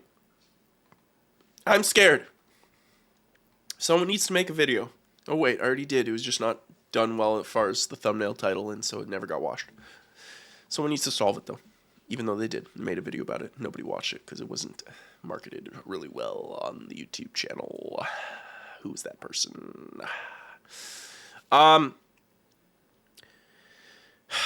Let's keep reading. There are plenty within and without the World of Warcraft community who are understandably criticizing Blizzard for selling an in-game mount for such an eye-watering price. But some players are insisting that the Traders Guilded Bruisaur is a bargain at $90. That's because of its value in WoW tokens compares favorably to the 5 million in-game gold people paid for the original version of this mount when it was sold for a limited time back in 2018. Oh God, so like the in-game economy is making this a good economic decision. If you're making economic decisions based off of how much money you can make flipping a WoW skin, brother, I want you to seek help, okay? Seek help, because you're not going to be flipping this for anything that's going to be making you like tens of thousands of dollars, okay? Use that knowledge, this thought process, use it on other things. Not a WoW skin, you sicko. WoW tokens can be exchanged for Battle.net balance, not just in-game time, which means players can indirectly buy anything Blizzard sells for real-world money with the in-game gold. So that's exactly what I was saying. So here's how it works. Players can buy a WoW token from Blizzard for $20 and either keep it for later or put it in the in-game auction house. Another player will hopefully buy that token from the auction house for in-game gold, then exchange it for $15 of Battle.net balance. Effectively, Blizzard takes a $5 tax from the microtransaction. Battle.net balances can then be used to buy anything Blizzard sells for World of Warcraft for real-world money, including $90 mounts, as the Traders Gilded Brutosaur. This method relies on players selling WoW tokens in the in-game auction house, and right now they're scarce because so many players are snapping them up to use to buy this mount. Because of that, WoW tokens are selling out and their price in gold has skyrocketed. Oh my god, bro. So they sell this mount, and now their economy is their economy is like all over the place because of this mount. What? We used to just play games, you know? We used to just play the games. Now the games have their own economy that people are flipping things on.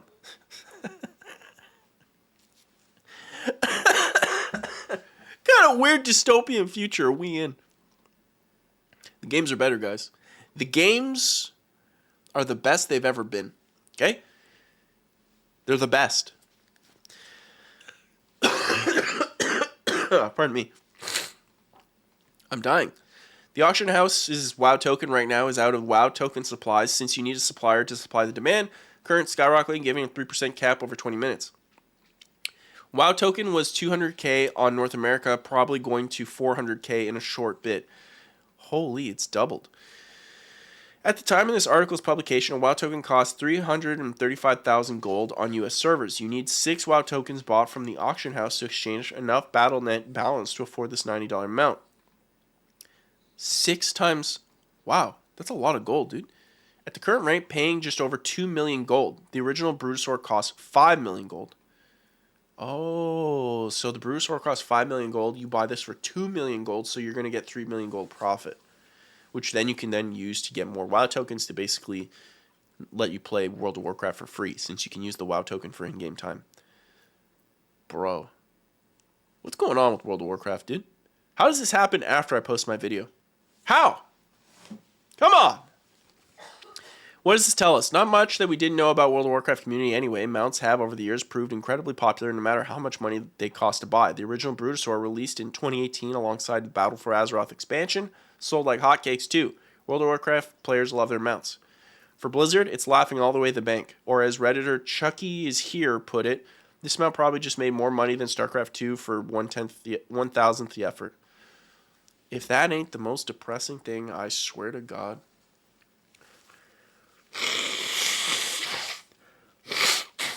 I mean, we were already never going to get StarCraft 3. That's my assumption. But when they do things like this, ain't no way we're going to get StarCraft 3 now. Warcraft 4, it's over. Oh, chat, in summary, I'm scared. Did I get a doctor follow-up for the checkup? I did. Basically said it was the same thing. I mean, the first diagnosis was the exact same thing. Also, Cam the Ram's in the chat. Cam the Ram, beautiful goose-tastic individual. I see you. I see you. Don't think you ain't seen. I see you. I feel like doctors just want to prescribe you meds and then just like go away. And it never really helps me. It's probably not great for my liver either. Take all those antibiotics, but yeah, I don't know. Chat, like literally, you guys have been seeing on stream. I've been sick for 4 weeks, and then this week it came back in spades. Like I was healing, but I still had a cough. You guys heard me every week, but now it's like back in spades. I am congested. I mean, you can hear it in my voice. Also, tomorrow's my birthday, and I'm gonna spend it sick. Isn't that sad? Sad. Very sad. I don't like it. I don't like it. But you know what else is sad, chat? Huh? Let me tell you. Cameron? I'm not going to read that, Lemon, but I did. That disgusts me. Chat, Ubisoft is not the hottest company in the world right now, and I made a video titled Dear Ubisoft. It's on the main YouTube channel as a short. If you didn't get a notification, don't worry. That's because I turned them off for shorts. I don't want to bother anyone who just wants the long form. So I made the short about Ubisoft and criticizing what I think is wrong with Ubisoft, what isn't right with Ubisoft, what they could do better. And I think Ubisoft has such an incredible amount of potential as a gaming company, but for whatever reason, Ubisoft just seems to make the stupidest decisions. And I go in this video, you can watch it if you'd like. But it's like the Prince of Persia game, by all accounts, the what's it called? The Lost Crown? That game seems to be an incredible game. I would like to play it. But they priced this game like at $50 from my understanding. They put it on an Epic Game Store and they made it not star the prince that everybody loves. So it's like all these decisions are horrible for the game. Why are you not giving the game a chance? It's absolutely insane. And yeah, as SpongeJames says in the chat, they have about 20,000 employees. So it's like when you have 20,000 employees, you're not a creative company anymore. You're a business. You're a business that literally, if you make too many mess ups, you're dead. And if you're dead, that means all your employees are gone, their healthcare is gone, their livelihood's gone, their retirements are gone. You have a duty, okay?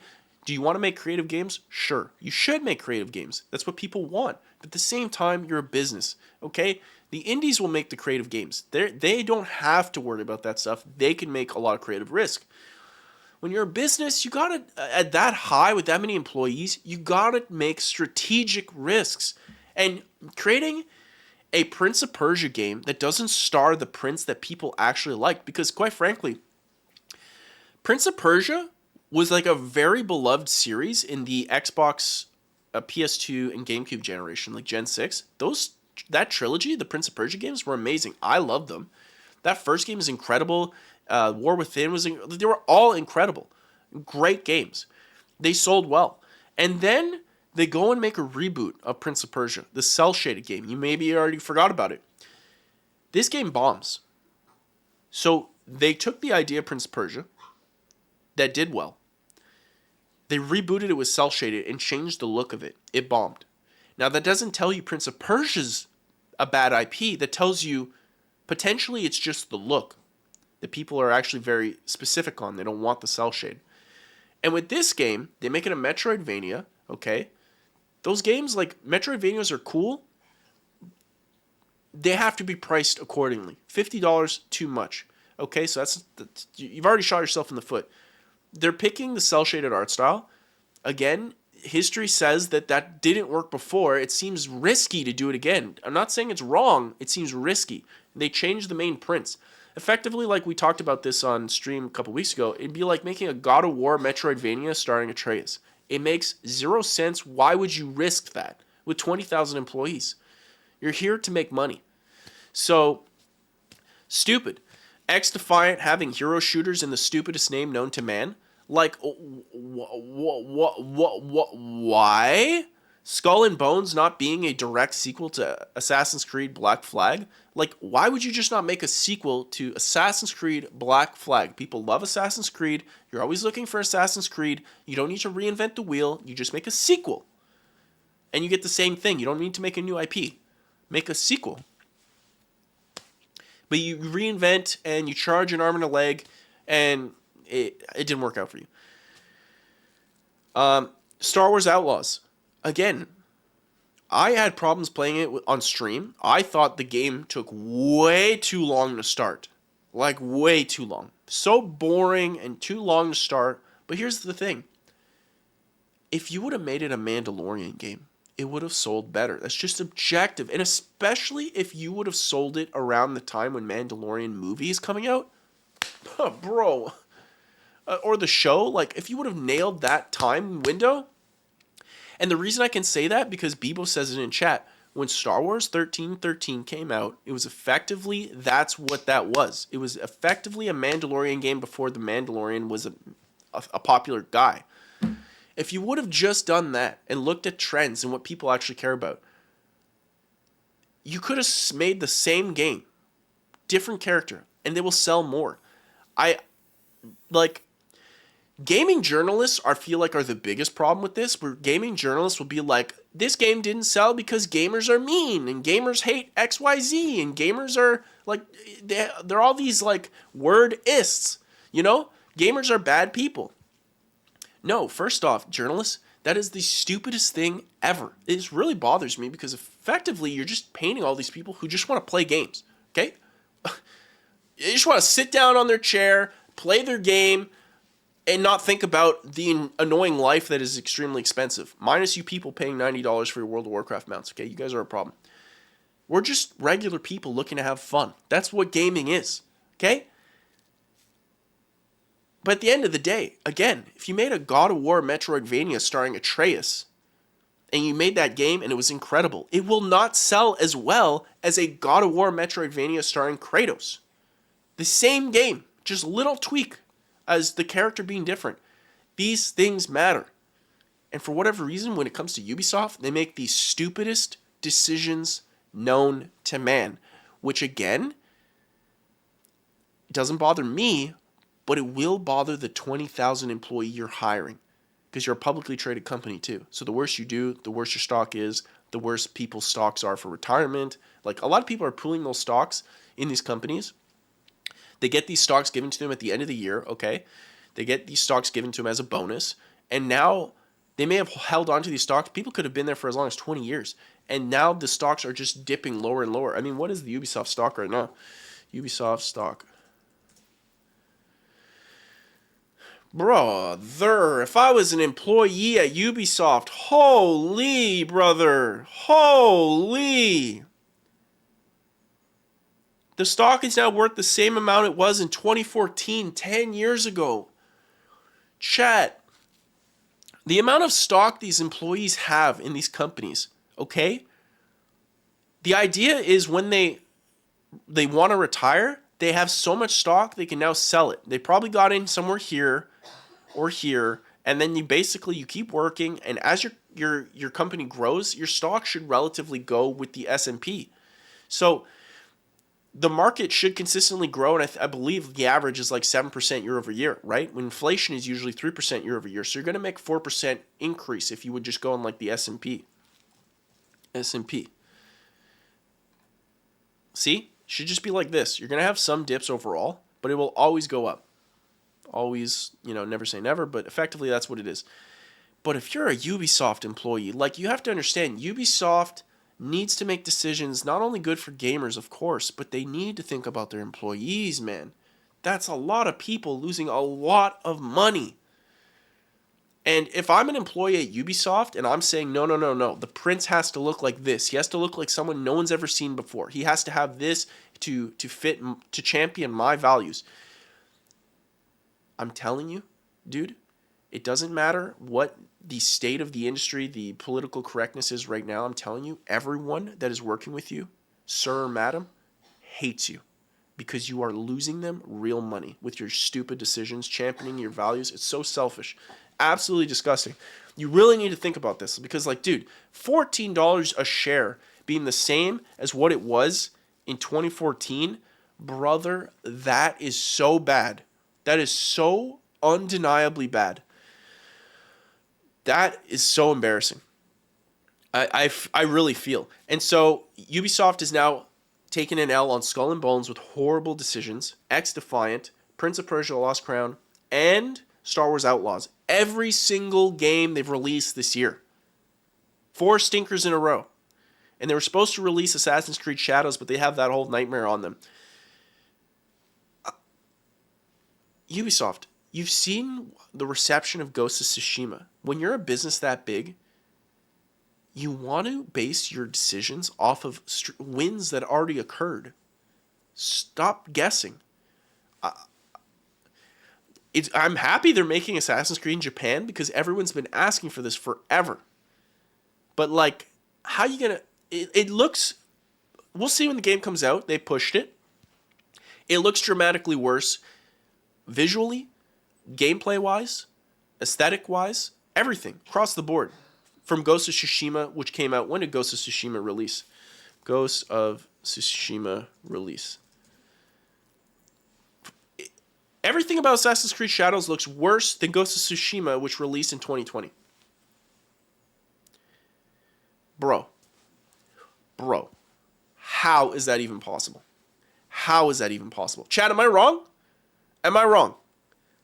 Because to me, Ghost of Tsushima looks 1,000 times better than everything I've seen of Assassin's Creed Shadows. It just does. So how do you release a game after 4 stinkers, okay? And you got to understand, they're thinking about these games like 3-4 years in the past, okay? That's when they're getting greenlit. So Ghost of Tsushima comes, and 4 years later, Assassin's Creed Shadow comes out. Probably not a coincidence. So they're looking at this game, the reception of this game, they go, oh, I guess gamers were right. They did want a Japanese theme, which, by the way, Forza Horizon, can we just get it in Japan? Okay, can we get drifting back? Can we get Need for Speed Underground, but like Forza Underground? I'm telling you, Microsoft, that would sell. Forza Underground in Japan. Holy smokes, that would explode. There's so many obvious gaming decisions that these gaming companies are just so insanely stubborn to. I don't get it. So, yeah, I just don't understand Ubisoft's thought process. They can push it all they want, but unless it's a better game than Ghost of Tsushima, it will just bomb. It will bomb. Relatively, of course. I think Assassin's Creed still has a strong brand. All this to say, we were supposed to start with the Ubisoft news that I wanted to touch on, which is not Ubisoft being horrible and completely failing their potential, which is just so embarrassing. And I feel so bad for those employees because, again, like, guys, I'm not even joking. Like, as someone who's worked in these corporate companies with public stock, like, when your company does bad, it hurts. It really hurts the employees. Like, bro, that's a lot of money. That's a lot of money. Like, it would not surprise me. Like, look, dude, 102, 11, dude. Chat, you could have a retirement of like $400,000 and now it could be worth $2 million. Chat, that's like, do you know how depressing that would be? You worked 20 years of your life. You built up all this stock. You had this huge momentum around 2017. Siege is probably in its prime here. Siege is killing it. Ubisoft's doing well. You have the pandemic. Then it comes back up, and you're feeling good. You're like, I can retire. I'll probably retire around 2023, 2024. 2023 hits. It starts going down. You're like, maybe I'll wait a bit for it to rebound. And then 2024, it's still here. You've lost so much of your retirement. Man, that hurts. Anyways, that's not what we're here to talk about. We're here to talk about another stupid decision they made, which is Ubisoft quietly launching a full-blown NFT game. My God. Now, chat, contrary to popular belief, I think NFTs, the technology, okay, personally for me, I actually hate the discussion about NFTs because personally for me, the technology of NFT is a good idea. The tech is a great idea and it has value. The implementation, as far as being an image or a JPEG, which is what people think of NFTs. When they think NFTs, they think like the Bored Ape Yacht Club, like the apes, like all those stupid things. Those are stupid. I can't tell you how stupid that is, because you know how stupid that is. The fact that you're saying this image is unique and it should be worth a bunch of money when I can right-click Save As, that is stupid. If you thought of this being as a good idea, you are stupid. I'm sorry. I don't make the rules. That is stupid. But the NFT, effectively making something digital be a unique representation with its own, that could be traded back and forth with a record, this is a good idea. For example, chat, an NFT could represent, ignore the name NFT. Just think about it as a digital license that you can keep. Okay, because effectively, to give you context of what an NFT actually is, and not the stupid idea with the images, okay? Because this is what I really don't like. It's just like, marketing has now tied itself to NFT. The name is ruined, but the idea is not bad. It's a quiet launch, Lemon, because the NFT is such a bad thing and not seen as popular, and I don't know why they would try it now, especially with 4 stinkers in a row. But effectively, when you buy a skin in Fortnite, that should be an NFT. You should be able to take that skin and keep it and then go from game to game. Okay? That should just be a thing.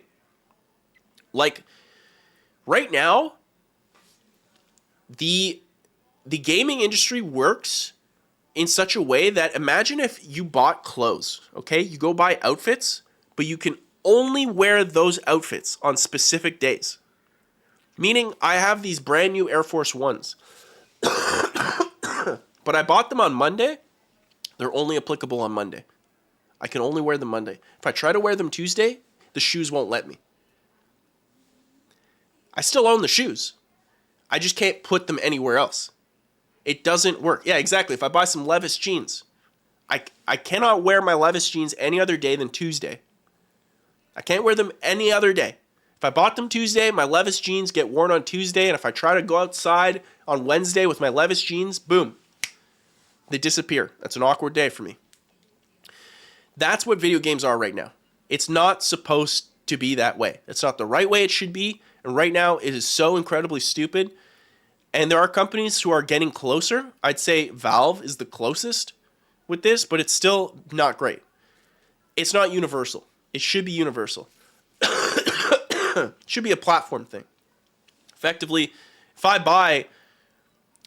if Marvel comes out with a Iron Man skin for Fortnite, what happens today is you buy that skin through Epic. Epic takes the cut. Then they give some of that money to Marvel, and you get the skin. And as long as you play Fortnite, you can play it on any account that is an Epic account on Fortnite. It's not how it should work. You should buy the skin from Marvel, and then any game that you play that Marvel has set that skin up on will work. That's how it should work. That's how it should work. I made a whole video about this explaining how it should make it happen, but I don't think gamers really like this idea.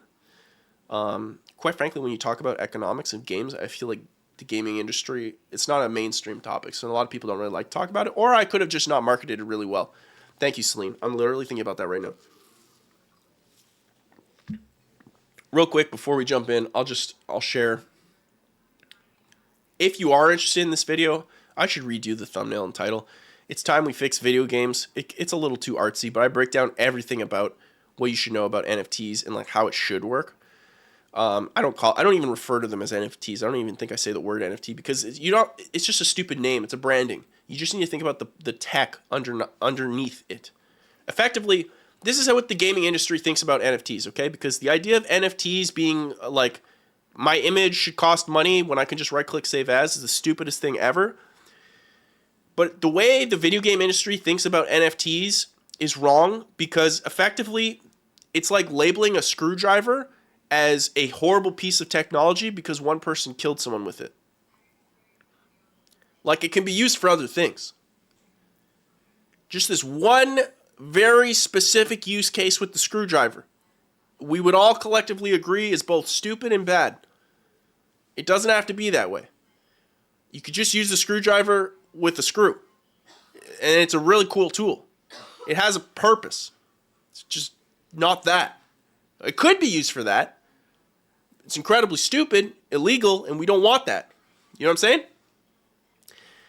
That's the problem with NFTs. It's an interesting technology. It can be used in interesting ways, but the world is seeing it as illegal. Anyways, if I'm a big, giant, publicly traded company that released 4 stinking games that aren't really selling that well at all, I wouldn't be quietly releasing an NFT game. That's just me. That's just me. That's just me. That's just me. That's just me. That's just me. That's just me. That's just me. That's just me. That's just me. That's just me. The longer I say that, it sounds like I'm saying a new word. Such as me. Such as me. Yo, this cold's starting to hit different. Real quick, we got some ads. Let's go back over here. Turn on my little ad button. Ads. Wait, I gotta put this here. Hold on. Boom. There we go. It is the goldfish brain. See, this is why the text-to-speech. Now text-to-speech is on while we wait for ads. Okay, we're gonna wait. Zug. You little rascal. Chat, did that... Sorry, my throat. Did that make sense what I was trying to say about NFTs? Am I crazy, or should I just stick to buying Levi's jeans? Okay? Am I crazy? I wanted to try to break this down because I would have these conversations with software developers in these companies that I worked at, and I'd be like, you're making this tool look evil, But a tool can't be evil. It could just be used in evil ways. A tool itself is a tool. Sometimes software developers get a little too political. It's Levi. That's what I said, Levis. It's Levis. We're saying the same thing. What are you guys hearing? We're saying the same thing. Wait, Mila Kunis and Henry Cavill are here? Henry, we know you're watching, okay? I made that World of Warcraft video. I know you watched it, Henry. I'm just saying. Come on, Goose Morning Live. Kai Cenat has John Cena, Kevin Hart. The Goose will have Henry Cavill. I'm just saying.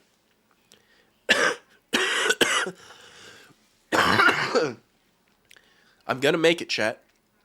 The ads have commenced, or completed. Oh my god, we're going to do this, chat. Holy, he thought we wouldn't notice, but we did! Chat, W Sponge for the 2-month sub. Holy! Look at that. Look, we've hit 86%. We're up there. Mikasa Ackerman and her brother Levis. That's exactly what I said. That's exactly what I said. Yo, shout out Sponge Aim. Can we get some W Sponge James in the chat? Let's get some W Sponge James. He embarrassed me in Call of Duty. I will never forgive him, but that is a giant W. W. Levis W's. Can we just get Levis Jeans emotes? Someone remind me of that. We need Levis Jeans emotes. W Sponge Aim. W the Goslings. We will never be stopped. All right, chat. That's awesome. Thank you so much, Sponge Aim. You beautiful goose ass. We'd love to have you here. Look at that rascal over there. So, 3 years ago, Ubisoft promised it would start making its own blockchain games. Now it appears to have done... Okay, so no. The game doesn't need blockchain. No. No. The games do not need blockchain. This is immediately a scam. If the game is pushing this on its own, it's a scam. If it's on the platform level, it's not a scam. It could be a scam, but that's the better place it should be. It should be on the platform level. Ubisoft Plus wants to implement their own blockchain technology for its games. That's the better direction. In the game, I'm so sus. I'm a sussy Baco over here. Now it appears to have done it, having Stealth launched a full-blown Web3 game last week called Champions Tactics Grimoire Chronicles on PC. Okay, they made sure it was never going to be noticed. They're like, let's call it some weeb name. Put in like 4 words that are basically the same. Champions Tactics is built as a PvP tactical RPG game on PC and is both developed and published by Ubisoft. It involves collectible figurines of various warriors from the in-game fantasy of Grimoire. Oh my god, this is already putting me to sleep! Which players assemble into squads of 3 and then battle in turn-based combat that looks oddly reminiscent to Darkest Dungeon of all things. It's not evident from the trailer that this is a Web3 game at all, but a quick glance at the game's website or events on its Twitter page, let's see. Tomorrow's my birthday. Turning 17. Feeling pretty good about it. Okay, let's watch this. I have no idea what to expect. I have zero idea. Oh, I can't turn this off? Okay.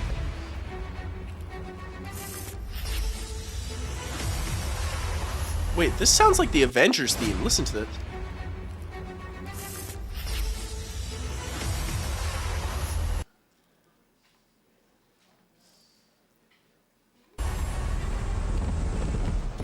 IGN, relax. It's a card game? This is starting to make sense now, chat.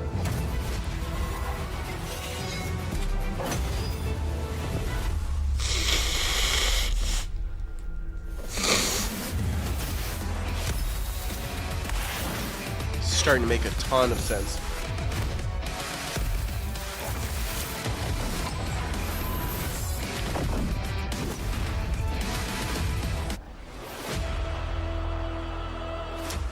I'm gonna go ahead and put this under, this was a corporate decision.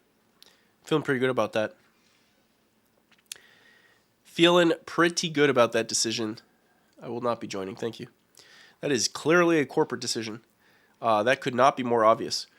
The Web 3 comes into play as a method in collecting figurines to battle with. When you first start the game, you're given some temporary figurines to play, but you'll eventually need to either purchase actual figurines, aka NFTs, from other players using in-game gold or cryptocurrency. Ooh, you guys went all the way?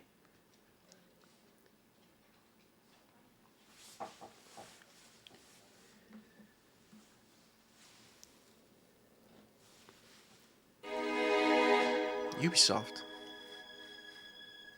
You just gotta focus on games, okay?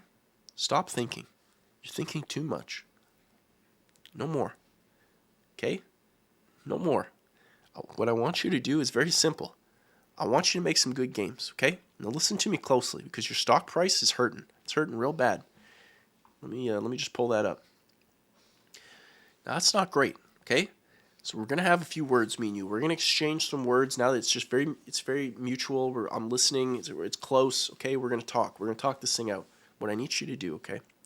What I need you to do, okay, is I need you to just stop being the way that you are, okay?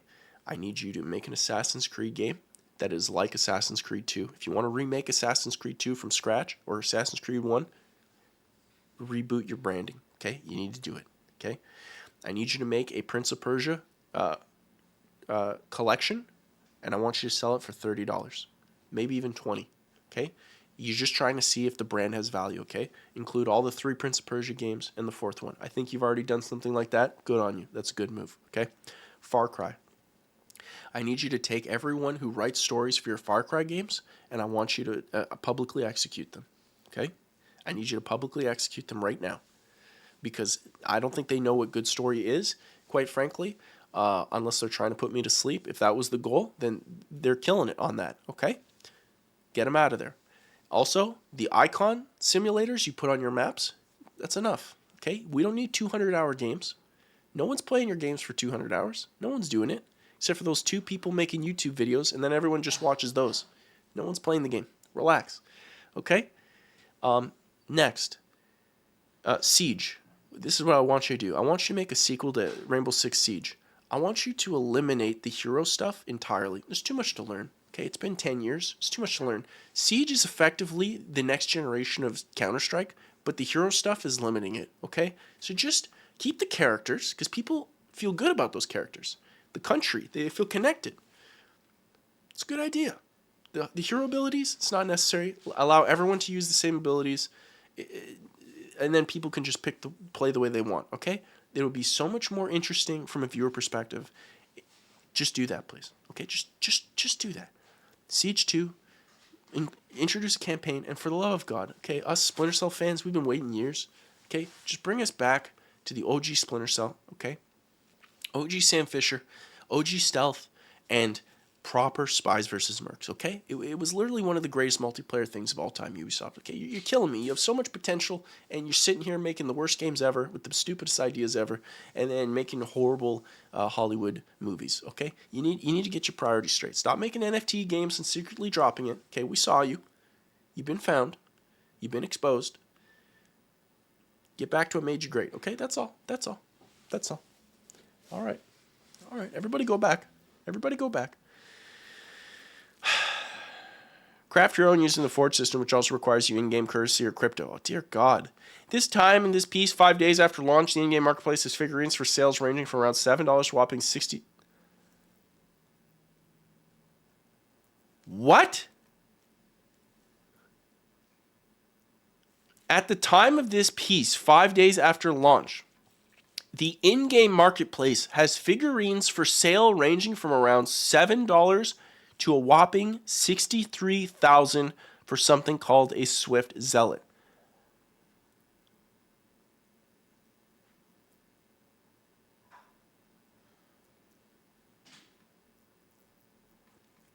That said, just because a figurine is listed for that much doesn't mean people are paying that much. The next highest listed champion currently runs around $25,000.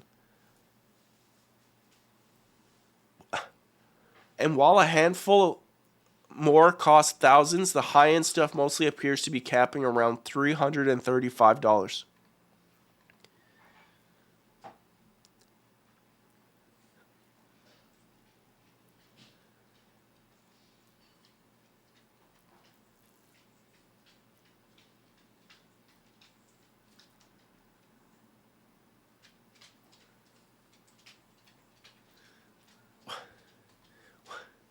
Wait, what the heck? Sponge Game got timed out?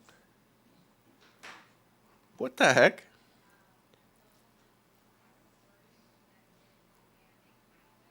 You got timed out? Hold on. How did you get timed out?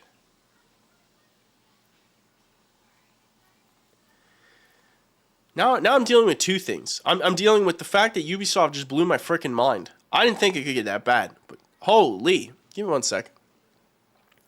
I just want to fix that for Sponge Game. As someone who roasted me in Call of Duty, he's earned my respect. We'll fix that right now so it doesn't happen anymore. Also, Ubisoft, if you're listening, I'm not done with you. You disgusted me. You disgusted me.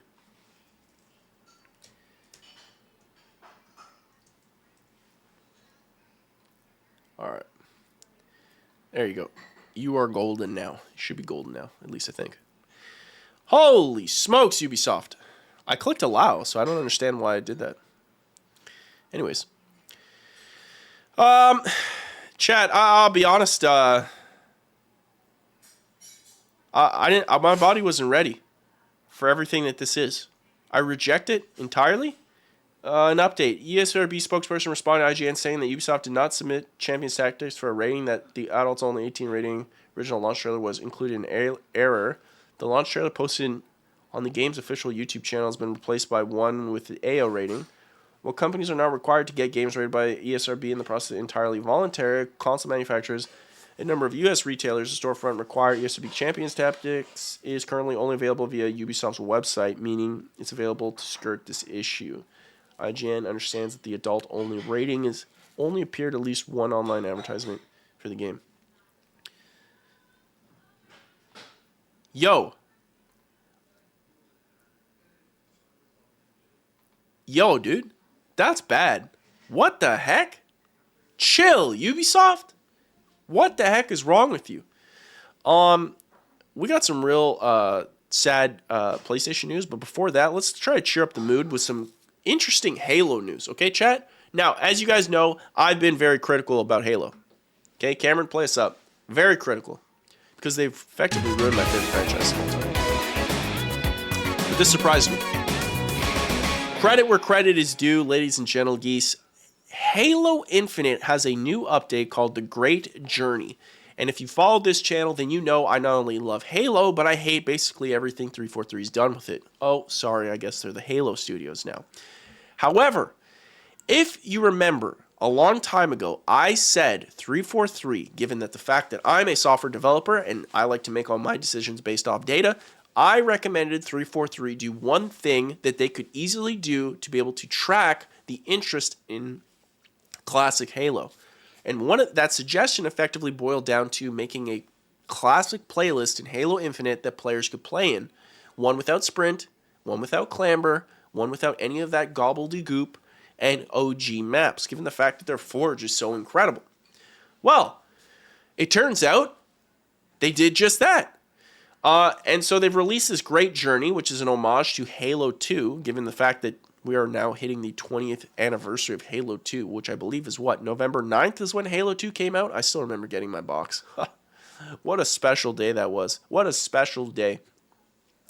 So let's read in on this, because when I saw this posted on Twitter, I think it was Shyway. If you follow, he's big in the esports scene of Halo Infinite and Halo 5, but now he's doing Halo Infinite. And a Canadian. He's a great content creator. I love him. I am not a fan of Halo Infinite, but I love Shyway. He does a great job.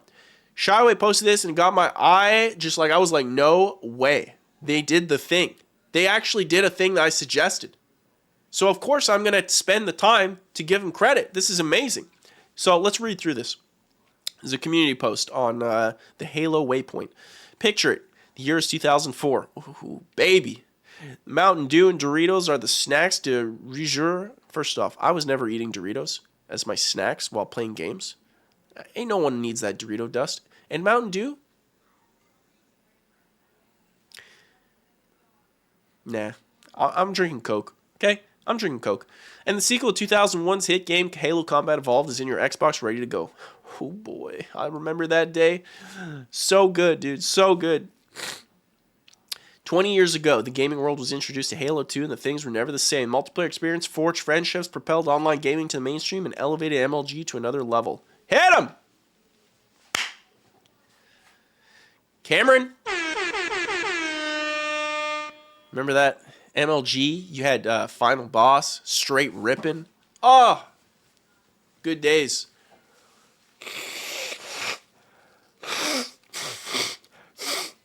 SpongeJam, how are you immediately going to get yourself banned? Huh? How are you immediately going to get yourself back on that ban list?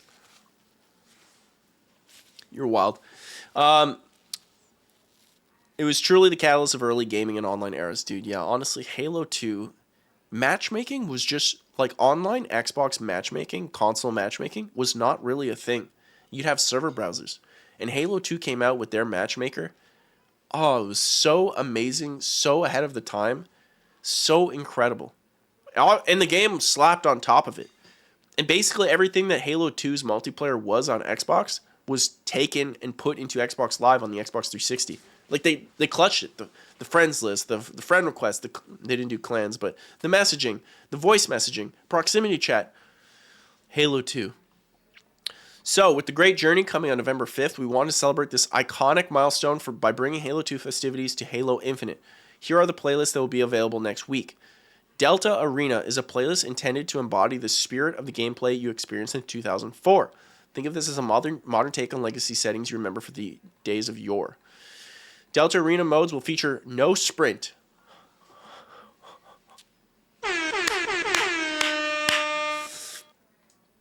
No clamber. Increased jump height. And friendly player collision. Brother, we are back. We are back, ladies and gentlemen. Geese. We are back. We are so back. You'll be playing a mix of Slayer, Oddball, Capture the Flag, and King of the Hill on some mats that will look familiar. Oh. Give it to me, baby. What are we playing on? Hold up. Hold up. Bobby is amazing. 2012 rated the stream with one viewer. Bobby, shout out, Bobby. Can we get some W, Bobbies? As I choke to death. W, Bobby. Thank you, Bobby. You're a scholar and a gentleman, and quite frankly, you're beautiful. Chat, be honest. Chat, be honest. How do I look? How do I look, chat? Looking good? I need your honesty on this one.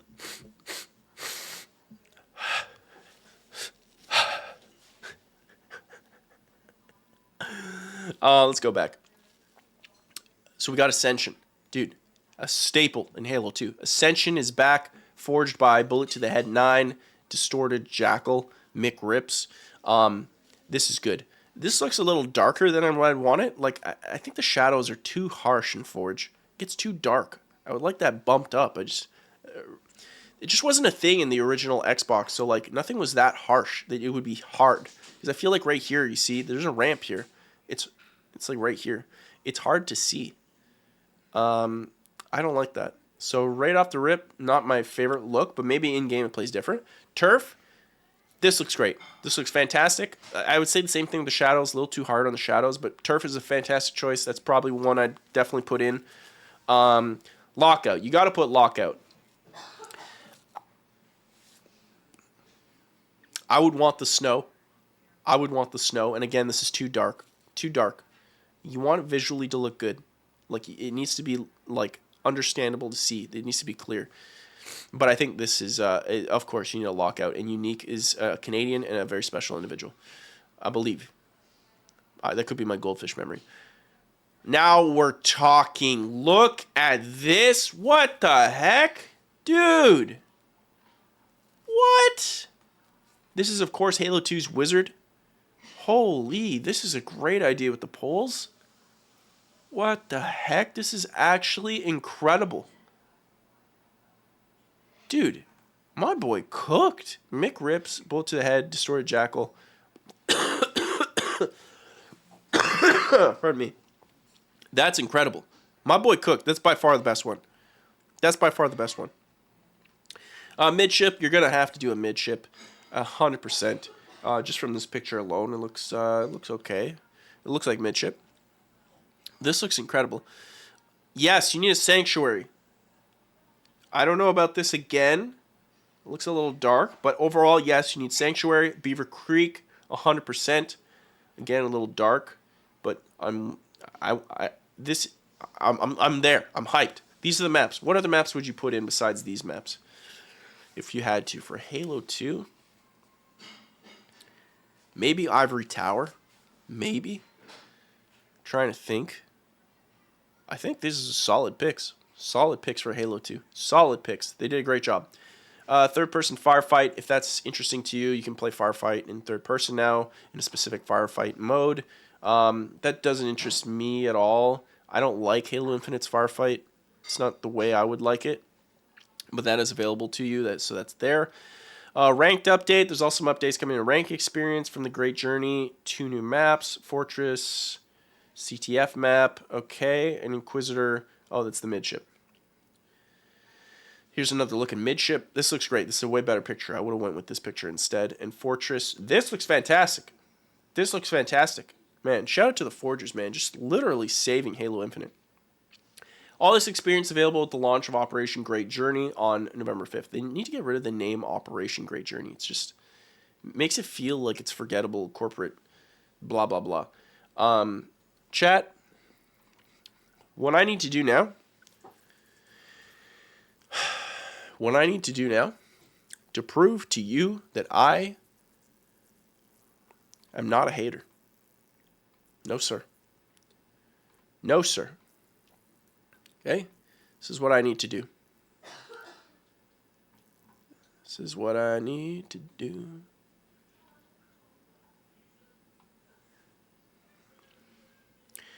Chat.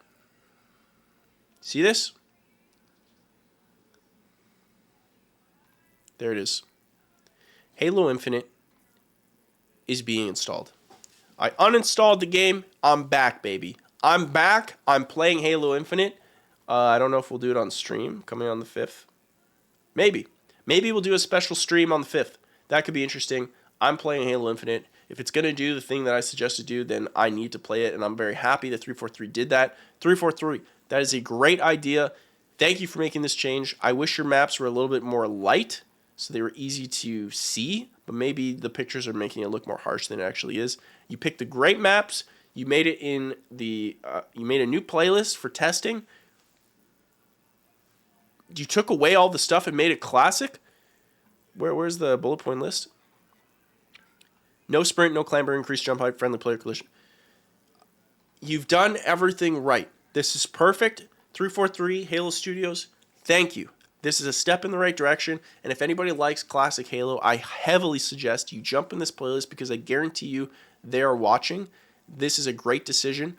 I am no stranger to giving people compliments when they do the right thing. This is 1,000% the right thing, and honestly, this gives me a lot of hope for whatever they're working on next. The fact that they made this decision gives me a lot of hope. That just shows the different mindset from the old 343 days. That's a fantastic piece of news. Okay. Yeah, now I need to get my Mountain Dews and Doritos. Chat, I thought we'd do something fun, but first we got to do something sad. 2 quick seconds. I'm not spending much time on this because you've probably heard of it, and if you haven't, well, don't worry. It's not that big of a deal. Chat, the next big news we'll be finishing on. The next big news. Thank you, Cameron. PlayStation Studios has an update. If Concord flopped as hard as we thought it did, it would have been closed. But surprisingly, Concord was not closed. The studios called Firewalk Studios right here, they were left alive. And we thought, okay, maybe they were releasing Concord. We thought, hey, I guess if PlayStation Studios spent $200 million on something like Concord, they wouldn't just let it die. Maybe they'd re-engineer it to be free to play. They did not. Fireward is signing off one last... Firewalk? I said Fireward. Firewalk is signing off one last time. They began with the idea of bringing Joy multiplayer to a larger audience. Along the way, they assembled an incredible team. They go on to say, navigate through a new startup from 2018 through the pandemic was difficult.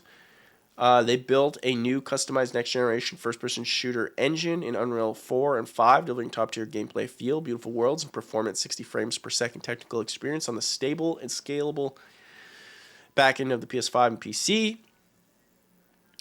Hundreds of thousands of players in our beta. Is that true? Anyways, they go on to say, Firewalk team, it's incredible, but that's it. It's closing. This is crazy. And they even do a little cutesy end in transmission. See you in the Tempest. Brother, look, I get it. You built something. You're proud of it. I get it. It's over. I hope something was learned from this. Nothing was. Nothing was. As I thought, the Twitter comments do not care whatsoever. Firewalk Studios is down. But this got me thinking, chat. What are Sony's best PlayStation exclusives? So I thought it'd be fun to try to tier the best PlayStation exclusives to ever release. So here in this list, I have every single PlayStation exclusive to ever release. I haven't played all of them, but I played a good chunk of them. And I have included Concord. And I thought it'd be fun to make a tier list. Actually, you know what? I should probably put it into this mode. Pardon me. There we go. Yes, I made a tier list, so now we get to see what are the best PlayStation exclusives. So now I'm super curious. And I thought this would be a fun way to see. And also revisit old games I haven't thought about in a long time. Some of these games I've never heard of. It's also funny to see that some of these games are no longer even PlayStation things. They're like now an Xbox thing. Gaming is weird, dude. Starting right off the rip, Ape Escape. You've heard the music. You know I love Ape Escape. Ape Escape gets an S, and you know what? Ape Escape needs to be remade. Ape Escape needs to be 1,000% remade. I love everything about Ape Escape. The idea of catching beautiful apes in a Mario-style worlds. I love that. Spectre, the main villain, awesome. The music, awesome. But I never played Ape Escape 2 or 3 or Ape Academy. And I think this one is just a remake on a PSP, so it gets an A. Because it's obviously going to control better on PlayStation. Man, I need to buy this disc. I need to buy the original Ape Escape disc. I really want to have it. I wonder what happened to it, because I used to own it. At some point, I just had this thing where someone just must have just sold my stuff. I would have never sold it. So I don't know what happened to it, but I never played this original Ape Escape. Now, this is the new this is the VR Astrobot. Never played that. Has anyone bought PlayStation VR? Has anyone used it or bought it? Because personally, I don't know any single person in the world who's had it or touched it. I've never even seen it in person. I have no idea anyone who has it. For me, I think I have the original Oculus Rift VR headset, and I have the Quest. Those are the only ones. I would never buy the PlayStation one, though. That seems wild, bro. Especially get a headset with wires. Ooh. Celine, you have a PlayStation VR? Really? And it's awesome? What games are you playing on it? That is wildin'. Now, Astro's Playroom, straight up to me, is an S. Everything about Astro's Playroom is just such a giant love letter to PlayStation, and it's just beautiful. It's a beautiful game. A pack-in for the PS5. You cannot think of the PS5 without thinking this. And when you think about this, you think about such elegance and such love for the craft. And all the people who built this game have been shuffled into Team Asobi, who built this game. So it's beautiful that they made something as beautiful as that. Great developer. Absolutely amazing. Astro's Playroom is literally...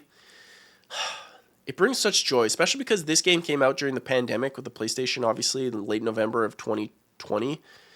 And man, I needed a fun game during those times. It was so bad during those times. So it's so good that game came out. I needed this game so bad. It's incredible. I never played the Ellen Page game. Never. What the heck is even this? Blood and Truth. Blood and Truth? I don't even know what console that's on. That looks like PlayStation 4.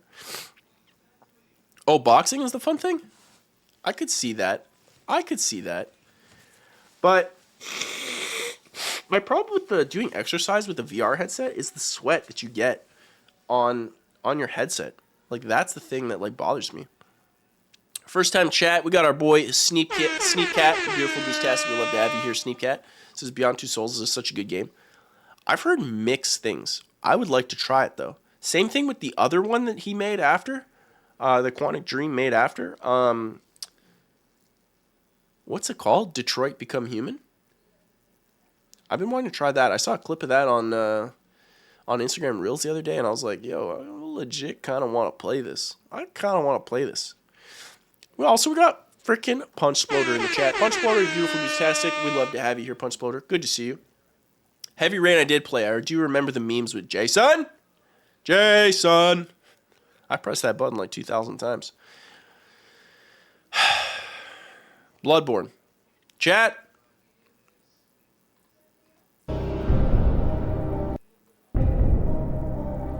Bloodborne. Blood, comma, born. Blood, comma, born. Chat. You're either born with it or you're born without it.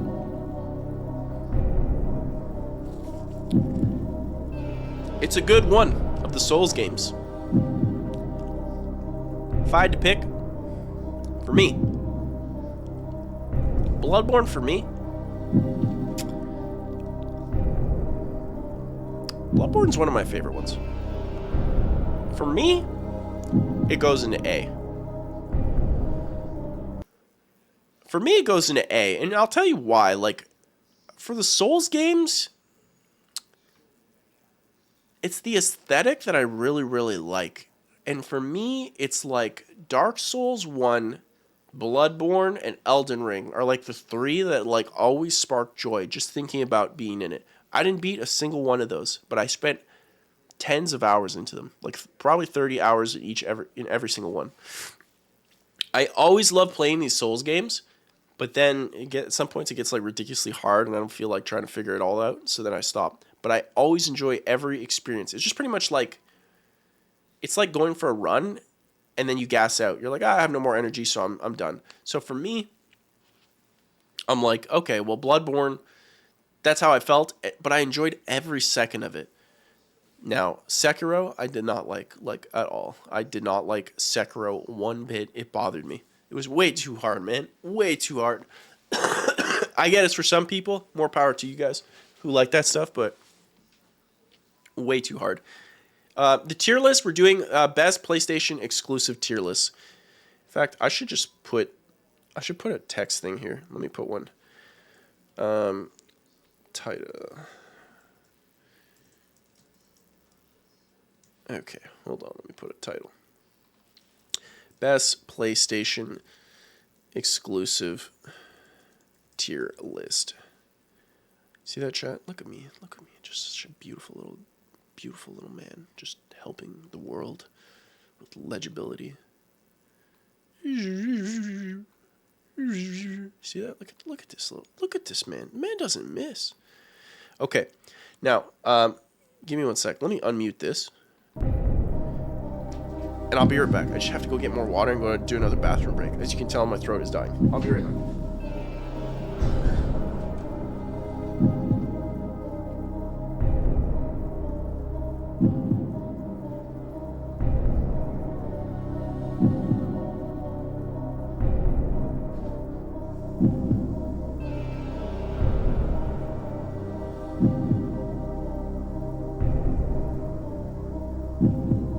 Tinkle, tinkle, tinkle.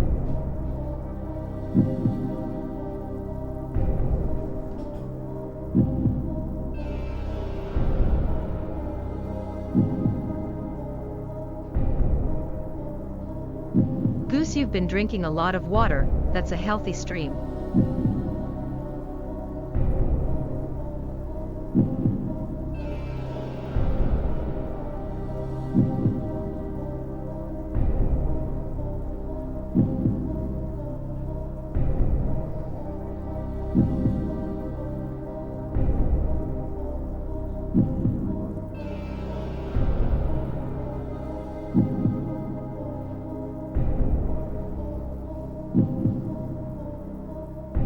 Did he wash his hands? Yes!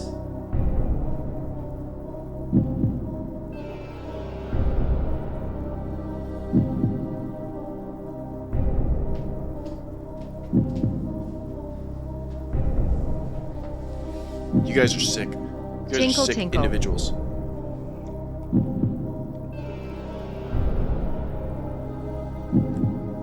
Oh, that is so nice in my throat. Oh my god. And also, you know when you really have to go to the bathroom and you finally let loose? How, man, that might be one of the greatest feelings of all time. Man, that is just so good. Is there any better feeling than that? Don't answer that. I immediately thought about that. Don't answer that.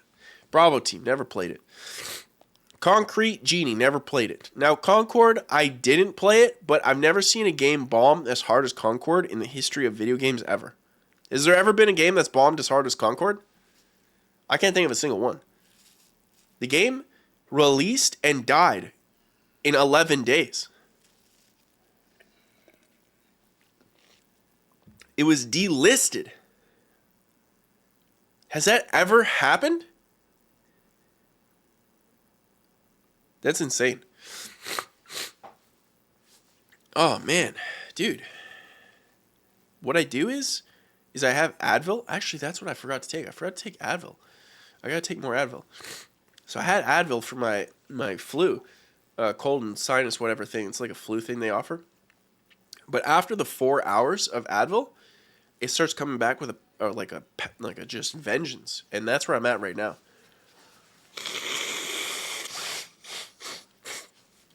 In fact, give me 2 seconds. Let me just take some Advil. I'm dying. Crash Bandicoot chat, where does that land for you? Where does that land for you? That's what I want to know. Crash Bandicoot, where does it land for you, chat?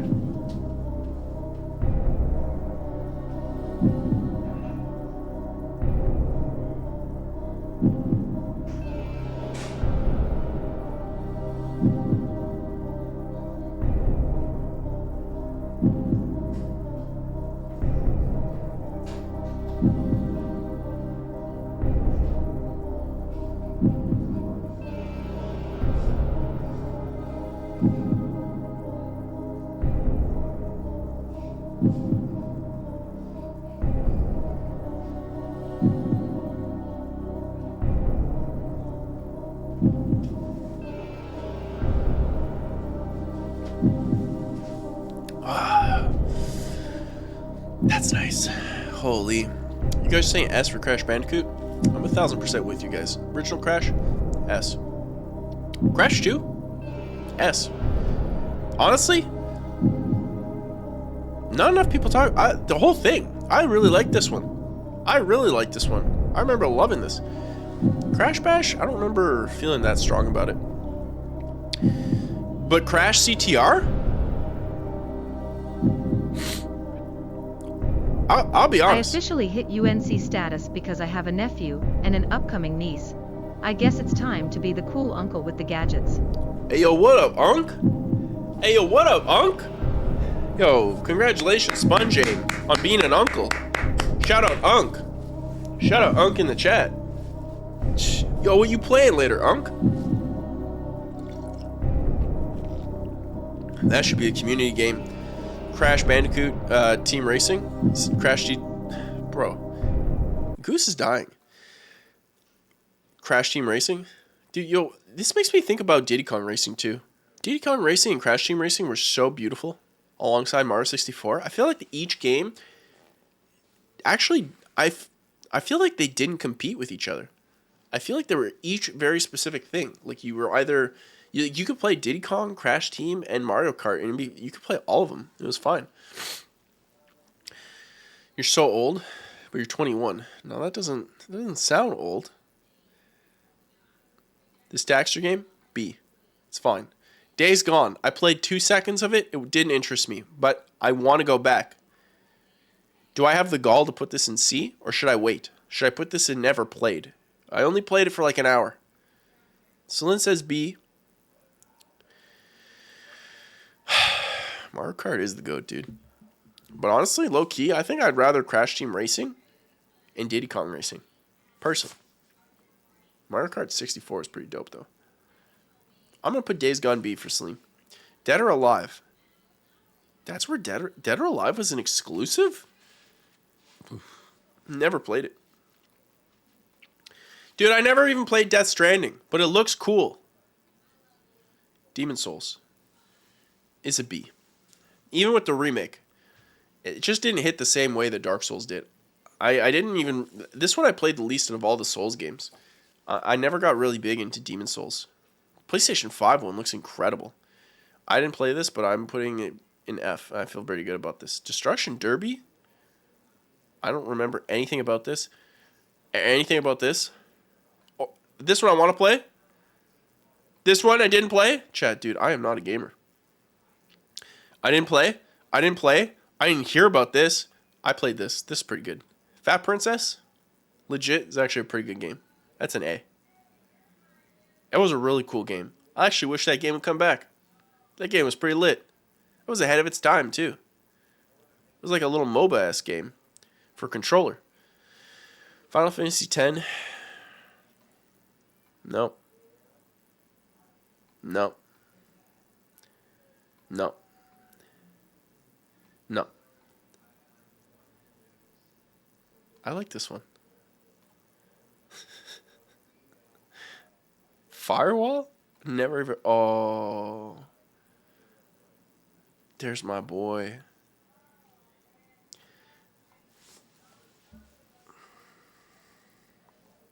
Ghost of Tsushima might be Sony's best exclusive ever made. I don't know if I'm right on that, but my body says I am. Ghost of Tsushima to me is the epitome of what makes a Sony exclusive amazing. Amazing cinematic performances, amazing attention to detail, but not just technically in like the way that Microsoft tries to, or like, you know, let's say like Battlefield tries to be technically beautiful, in like this artistic way that like when you just see them running with his horse through like the fields, you're just like, man, I want to be there. This looks incredible. Swordplay feels fantastic. Amazing story. The last battle's so good and so cathartic from a story perspective. You just felt so bad. Such a great game. Like Ghost of Tsushima, just straight up chat, it might be my favorite PlayStation exclusive of all time. The wind movement with the grass, yes, where it tells you where to go. Like, it's just so smart. I cannot wait for Ghost of Yotei. It might be. Like, let me order these up. I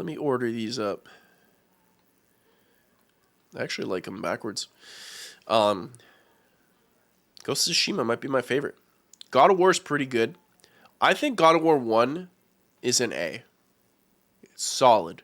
I think if you go back to it today, I think it's fun, but it's not as fun as God of War 2. God of War 2 is pretty incredible. Halo Infinite just finished downloading. It's incredible. But where do I put God of War 2? God of War 2 for sure is S tier. I think it might go here for me. Will Assassin's Creed Shadows rival the next Ghost game? I think we all know the answer to that, Sponge Aim. I think we all feel with an incredible amount of confidence Ubisoft will mess it up as they do. I wish they wouldn't, but they will. Nothing about the footage they've shown of Assassin's Creed Shadows looks good in my opinion. Nothing. Decisions they made have been weird too. God of War 3? A. It was cool with like everything was big. They were really pushing like, you know, you take the nail off of Kronos' like thumb. It was just a PS3 game. He's really angry in it. It finished the thing. Whatever. It's fine. A. I might even put B. I don't know. Ascension. It's fine. The PSP games I haven't played. Dude, should I do an I Play Every God of War game so I can finish the God of War games? Kind of want to. This was a great game. This isn't... Oh, man. Is it S? Yeah, it's S. It's S.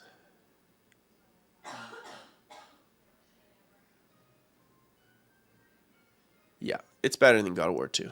The new God of War was incredible. They did a fantastic job. Also, the cards are stacked against them in a way that God of War 2 wasn't. Like, God of War 2 just had to be a better version of God of War in every single way.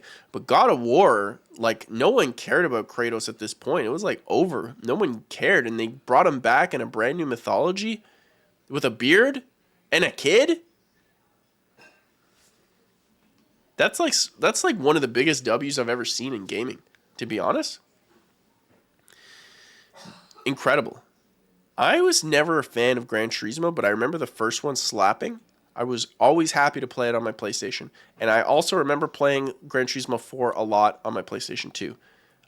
It's just fun. It's a good time. Gran Turismo has a vibe about it that I think is really, really, really fun. I don't think I played 2, 3, 5, 6, 7, or Sport. And the reason is I just don't like the sim racing games. They're just not something I care about. I never really cared about the sim racing games. It depends how they do them. Like, I feel like the sim racing games, I don't know what you guys think, but I think the sim racing games, they try too hard to be so simmy that it's boring. Like, who are you appealing to there? You must be appealing to a percent of a percent. Like, I'm more about, like, Forza Horizon, or quite frankly, like Need for Speed, Hot Pursuit, the Burnout games, or Need for Speed Underground. Those games, holy, dude. Holy. Yeah, the arcadey ones. I am, like, really into that. Punch Bowler is a good idea. Maybe I play every Insomniac game. I just don't know how well it would do. I'll test it. I'll test the Insomniac one because I would love to go through all of Insomniac's catalog and see how they became the kind of like the saviors of PlayStation right now, as I think a lot of people would argue. Yeah, the arcadey racings are just way more interesting to me. And I'm so surprised EA hasn't made a Need for Speed Underground 3. I feel like it's one of those things that we talked about earlier where gamers are so adamant. Same thing with Forza going to Japan. Everyone's been saying it forever. Just do the thing. Do you like money? These companies. I never played Gravity Rush, but I heard amazing things about it. Heavy Rain. It's a B. It's a B. Interesting, unique type of game, especially for the time. Trying to tell an interesting story. I think more games need to try this type of interesting story. I think this formula has been done better with Until Dawn. But I feel like they focus too hard on like the scary aspect of this type of formula. I think you can take this formula of like the walk, like narrative type of thing, and you can do a more David Fincher-esque serial killer story in a better way than Heavy Rain. And I think you can actually do parody really well with this type of gameplay. Like, when I played Until Dawn, because that whole thing is like a scary game about... pardon me. The whole thing, Until Dawn, it's like a scary game with famous actors with like a scary monster, the Wendigo. And so for me, when I played Until Dawn, I was like, dude, if they did the same game about a monster chasing them, but they made it like a parody of like big buff dudes, I was like, I think the Until Dawn guys would make an incredible Predator game. Do you know Sock'em and Getaway? Both games were PS exclusive. I never played either of them, but the text-to-speech saying Sock'em made me think of like you were going to try to get me to suck on these nuts. You know what I'm saying? So I was very sketchy when I heard that, Kurdish. I got real scared. I was like, am I getting caught right here? Thought you were trying to give me ligma. You know what I'm saying? That's what I thought you were trying to do. I thought you were trying to give my boy ligma. I ain't want no ligma. Horizon games? I'll be honest, everything about Horizon games, I didn't play this one, Forbidden West. The first one I played. Everything about the Horizon game is incredible. I just find the gameplay is not strong. And the main character is not interesting. To me. The story of the main character, like the setting, the plot, everything about it, interesting. The main character, not interesting, and the gameplay is not as tight as I would want it. Maybe the second one's better, but I heard the story is more boring in the second one. I do want to get to it. Again, I got to think about ways that I could do it. I play every high-rated PlayStation game. You know, it needs to sound good for YouTube, and I can make it happen. I'm so time constrained.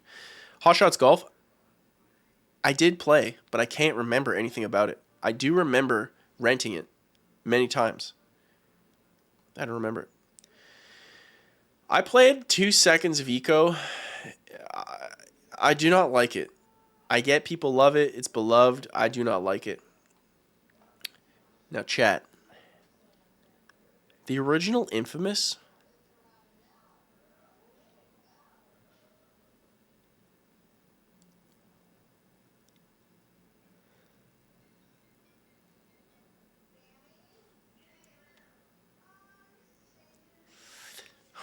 The original Infamous. I think I'm putting it right here. I love the original Infamous. Everything about this, the comic aspect, the going from evil to good, your abilities, the sliding on the power lines with electricity. Also, team made this, made Ghost of Tsushima. They know how to cook. They know how to cook. Original Infamous was good. I don't remember feeling fondly about Infamous 2.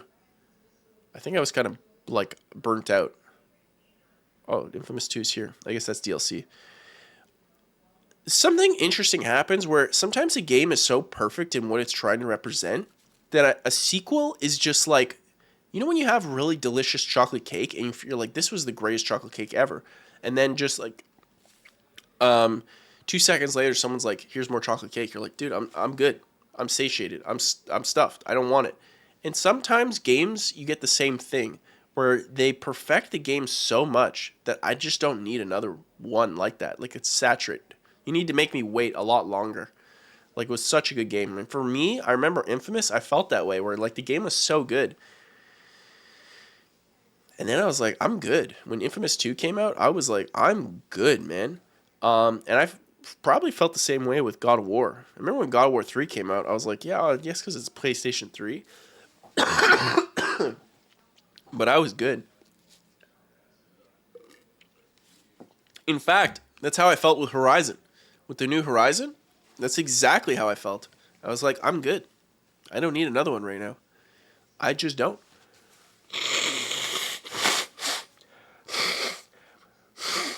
How, in God's name, is there this much snot? I wish I could show you.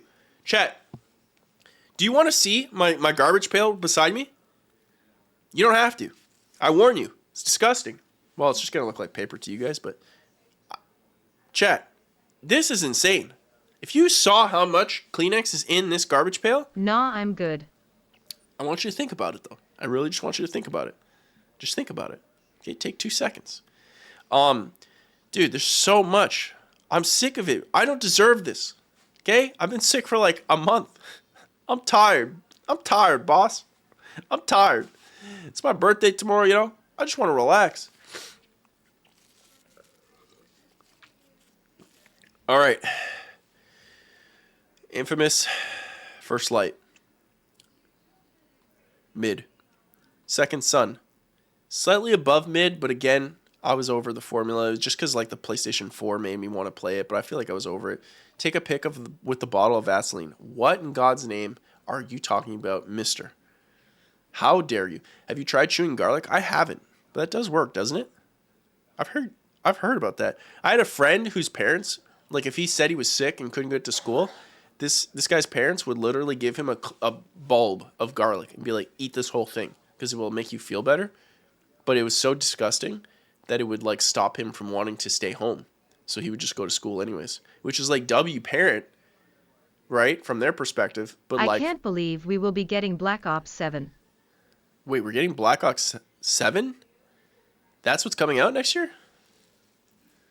Black Ops 7. No, really? I'm not clicking that link. Black Ops : Danny Black Thriller 7 ebook. What in God's name? Call of Duty 25 and 26 leaks so far. Oh yeah, this did come out. It's rumored to be set in 2035 years after the future of Black Ops 2. I made it very clear. I wanted dinosaur warfare. I made it very clear. I made it very clear. Intelligent Cube. Never heard of it. I both respect the name and hate it entirely. Jak and Daxter is an S tier game. It's better than Crash. Okay? Jak 2. Literally, it goes right here. No, right here. I love Jak 2. Jak 2 is incredible. It's amazing. It's amazing. Jak 2 is incredible. Jak 3, it was just more of the same. Cool, but just more of the same. I'll say A. More of the same. More of the same. Jak and Daxter, I guess is a PSP game. Never played it. Jak X, here's the fun fact, chat. I own this game. I played it for like one race, and then I wanted to get back to it. That was like 20 years ago. Okay, I literally bought the game when it came out, played it with my brother. I want to say one race. It stayed in the disc ever since. It's literally behind me. It has never been used. I need to play every Naughty Dog game ever. Unga Bunga Warfare. Get him out of here. He's banned. He's banned. Get him out of here. I don't know what this is.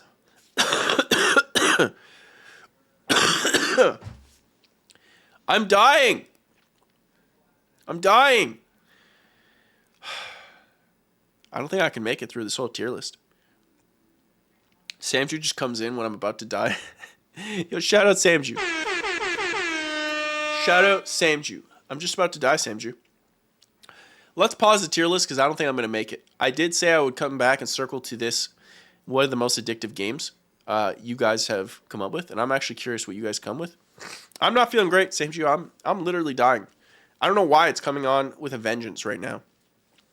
But it is. And that hurts me and it hurts my feelings. And I wish it didn't. But yet here we are. Hold on. What are we doing tomorrow? I don't know yet, because now I thought I'd be healed today. I didn't expect to come this back, so you guys are going to have to stay tuned. I don't know yet. I did want to bring my Halloween costume and at least use it tomorrow. Play the Halloween games. Samju with the 3, you little rascal. How are you going to put a smile on my face like this? Cameron. Samju with the 3 months. Samju, you beautiful little rascal. Healing me the only way you know how. With a prime sub. I love it. Thank you, Samju. You beautiful goose tastic. We love to have you here. I want you all to know the amount of effort I put in. That's some goose effort right there, okay? I'm dying. Hanging by a thread. Here I am. I do need to get smelling salts. And try the garlic thing. That's a good idea, Punch Sloater. Just 1 clove. I think I might have 1 clove. I'm afraid. So I said Vampire Survivors were legit the most addictive game I've ever played. And I'm curious what you guys said. I did link it in the chat. Our boy Red Berry said Vampire Survivors and Balatro. Fun fact about Balatro, I literally bought this game for stream, got addicted to it, and then forgot to play it on stream. Isn't that funny how that works out? I got so into Balatro. If you guys haven't played it, it's a really, really fun card game. Like a rogue-like card game. It's really, really fun. Where is it?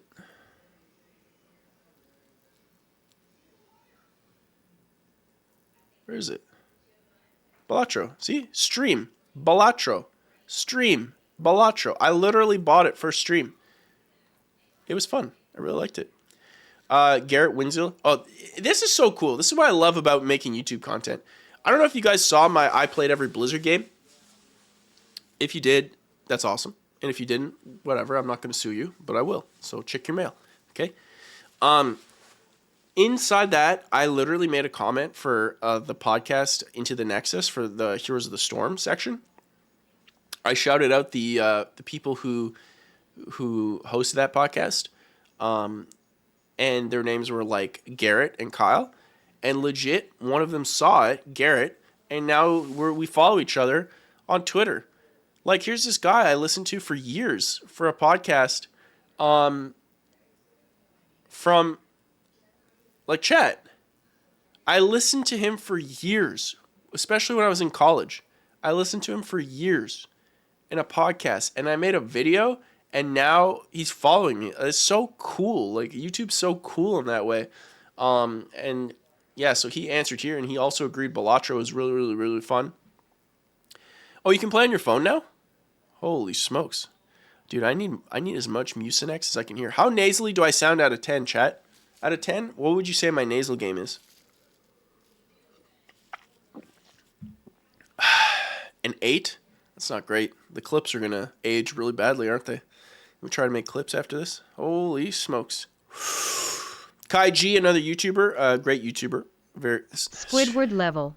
You know what my favorite Squidward clip is? Honestly, SpongeBob clips just hit different. Squidward, I wonder if this height is high enough to... Yeah, it's my favorite clip. Wumbo-wing. I wonder if a fall from this height would be enough to kill me. I think of that clip on a ridiculous amount of time.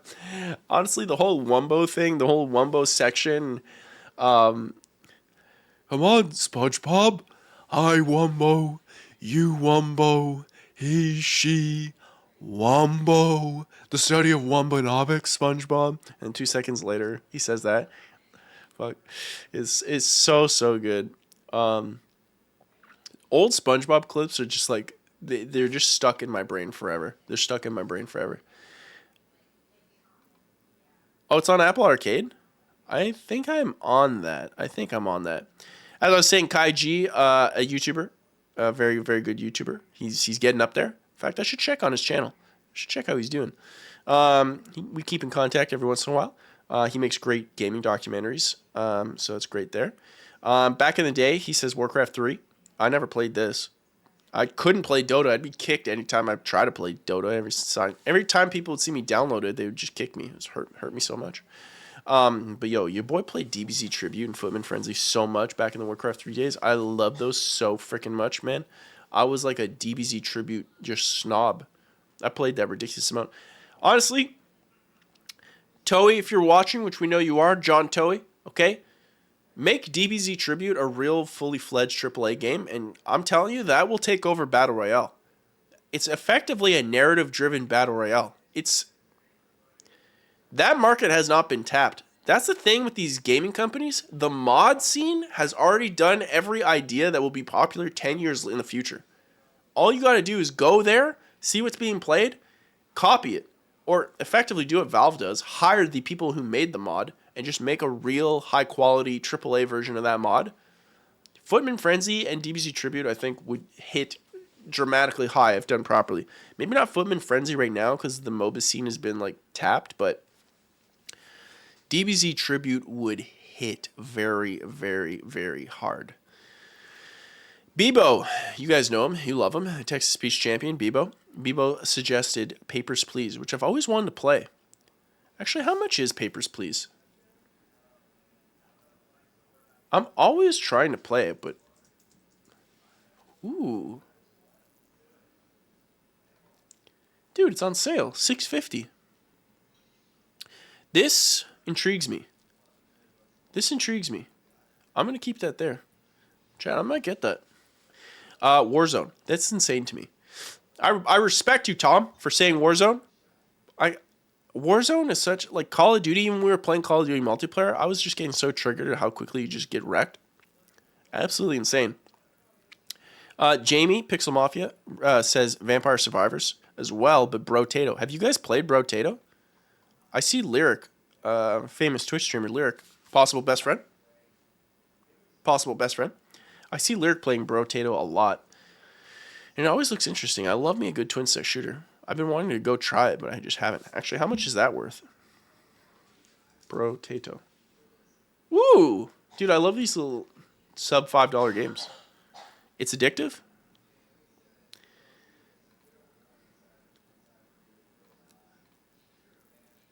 I'm adding it. I might pick both those up, to be honest. I've been wanting to try. This man said Apex.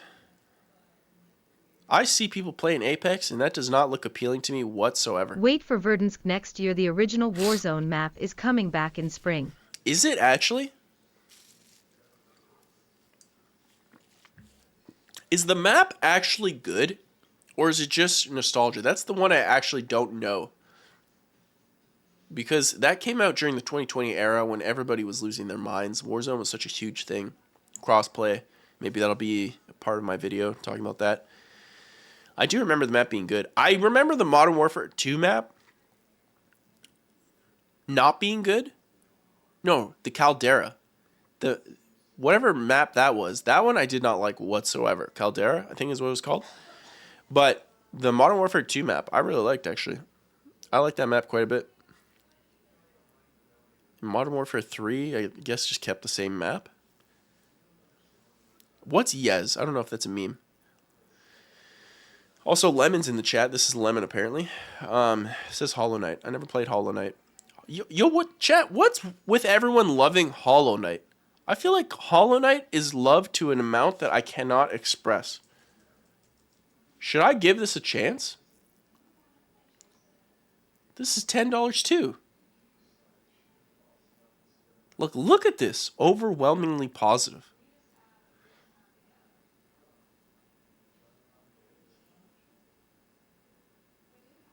I just can't see this being that appealing that it's like it's seen as like the.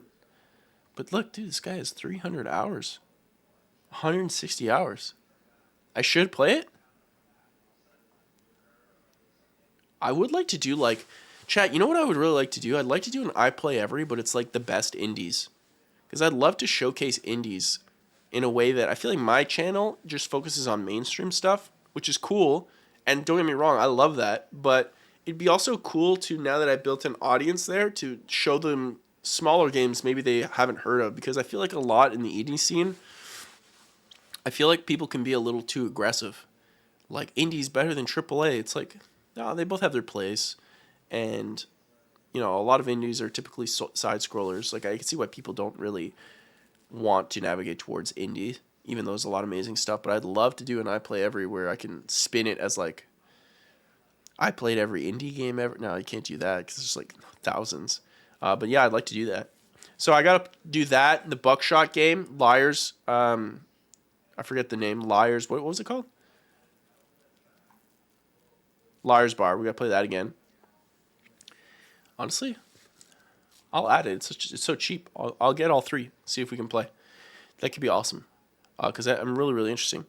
The price tag is appealing than wasting $90. But Sponge Aim, you could also use that $90 to get... You could get... Hear me out now. A Brutosaur. Sponge Aim, think about it. $90 gets you a Brutosaur. Full on... Think about it. It would get you medication too. Speaking of that, chat, let's call it here. Let's call it here, chat, because your boy's dying. We're going to play it off. Actually, I love this part.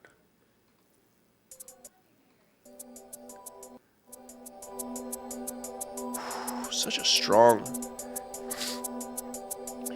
Isn't that strong? The Ape Escape soundtrack is low-key goated. It's just goated. They are so excited for Hollow Knight Silk Song. I need to understand. I want to understand. Because you know when games get super popular, but you don't understand? Like, you feel like you're missing out. And with Hollow Knight, I don't get it, but I haven't tried it, so I would love to try it.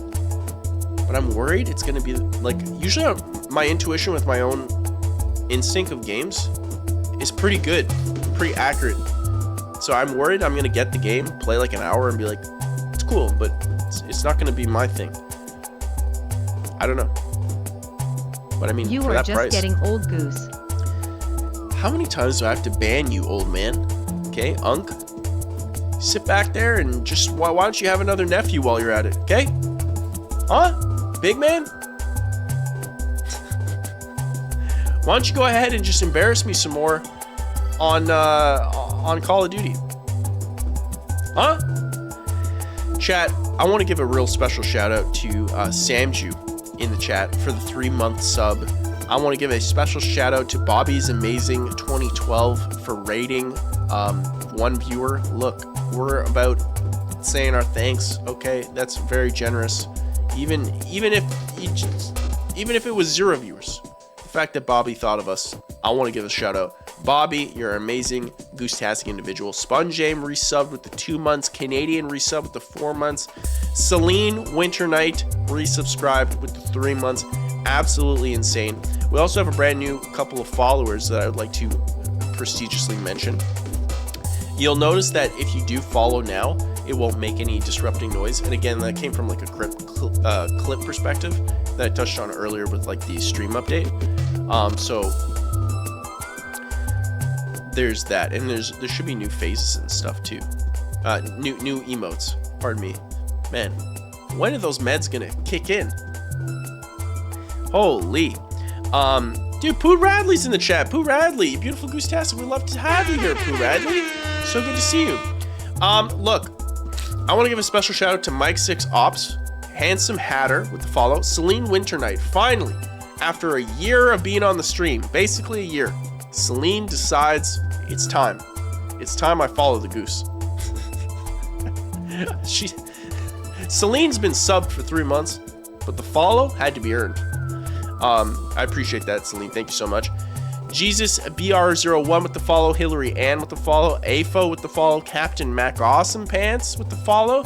Dark Adapt 876 with the follow. Gibo with the follow. Thank you all so much. Your support has been immeasurable, and my day is a lot better. Tomorrow it is my birthday. I will try to do a sub Sunday stream tomorrow. Stay tuned. Watch the Discord and all that stuff for announcements. I'll be able to tell you guys what's happening, when to prep. We need community games again. Face with Steam from Nose. Totally agree. We'll be doing some community stuff. I have some things in my brain, but right now I need to A, heal, and then B, I need to release a couple more YouTube videos so we can get the ball flowing again, because right now it's hot season in YouTube, so I gotta prioritize that. The Saturday Goose Morning streams not going anywhere. The sub Sunday streams will probably slow down for a bit. In Spider-Man costume. In Spider-Man costume. I do have it over there. Well, I will definitely, if sub Sunday happens tomorrow and I'm not feeling dead, I will definitely set it up tomorrow. In the Spider-Man costume. I'm curious to see if that puppy still fits. In theory it should. My weight hasn't really fluctuated that much. So that's that. Chat, thank you guys so much for tuning in this very sickly Goose Morning Live. Thank you for supporting me and keeping me hydrated. Quite frankly, it's been interesting, hasn't it? My throat feels ruined. I'm gonna try to go out to dinner today to celebrate my birthday. Just easier on a Saturday, and I'll take pics and post it in the Discord of the food that I eat. It is quite delicious because I have a pretty interesting place that I plan on going to. All right, chat, you're beautiful, you're goose-tastic. I will now leave you to be amongst yourselves. You guys stay beautiful. Thank you guys so much for watching. It really means a lot to me, especially given how difficult today was with my throat and my congestion. It's obviously insane. Huge shout out again for everyone who boosted the server. Wizard, Show Pony, both you guys, thank you guys so much for boosting the server. That's absolutely incredible. Wizard, obviously, for the emotes, been absolutely incredible. Bebo, Wizard, even Sponjame, Lemon, all you guys for posting in the stream topics. Absolutely beautiful, goose-tastic. And then, of course, Happy Kurt. birthday, Lord Goose. Thank you very much, Sponjame. Shout out to all you guys for the clips on Twitch. They're amazing. They really help the stream grow. And if you watch my Instagram or the second channel, Goose Morning TV, then you'll notice that your clips will be featured on my social media to help grow the channel, grow the Twitch stream. Such as Sponjame embarrassing me on Call of Duty. That was not fun, but it was sort of fun. We all had a good laugh about it. Anyways, chat, I need to go take a goose nap. You guys stay beautiful, stay goose-tastic, and I will see you all in the future. All right, take care, everyone. Have a good one. Stay goose-tastic. Keep it cute.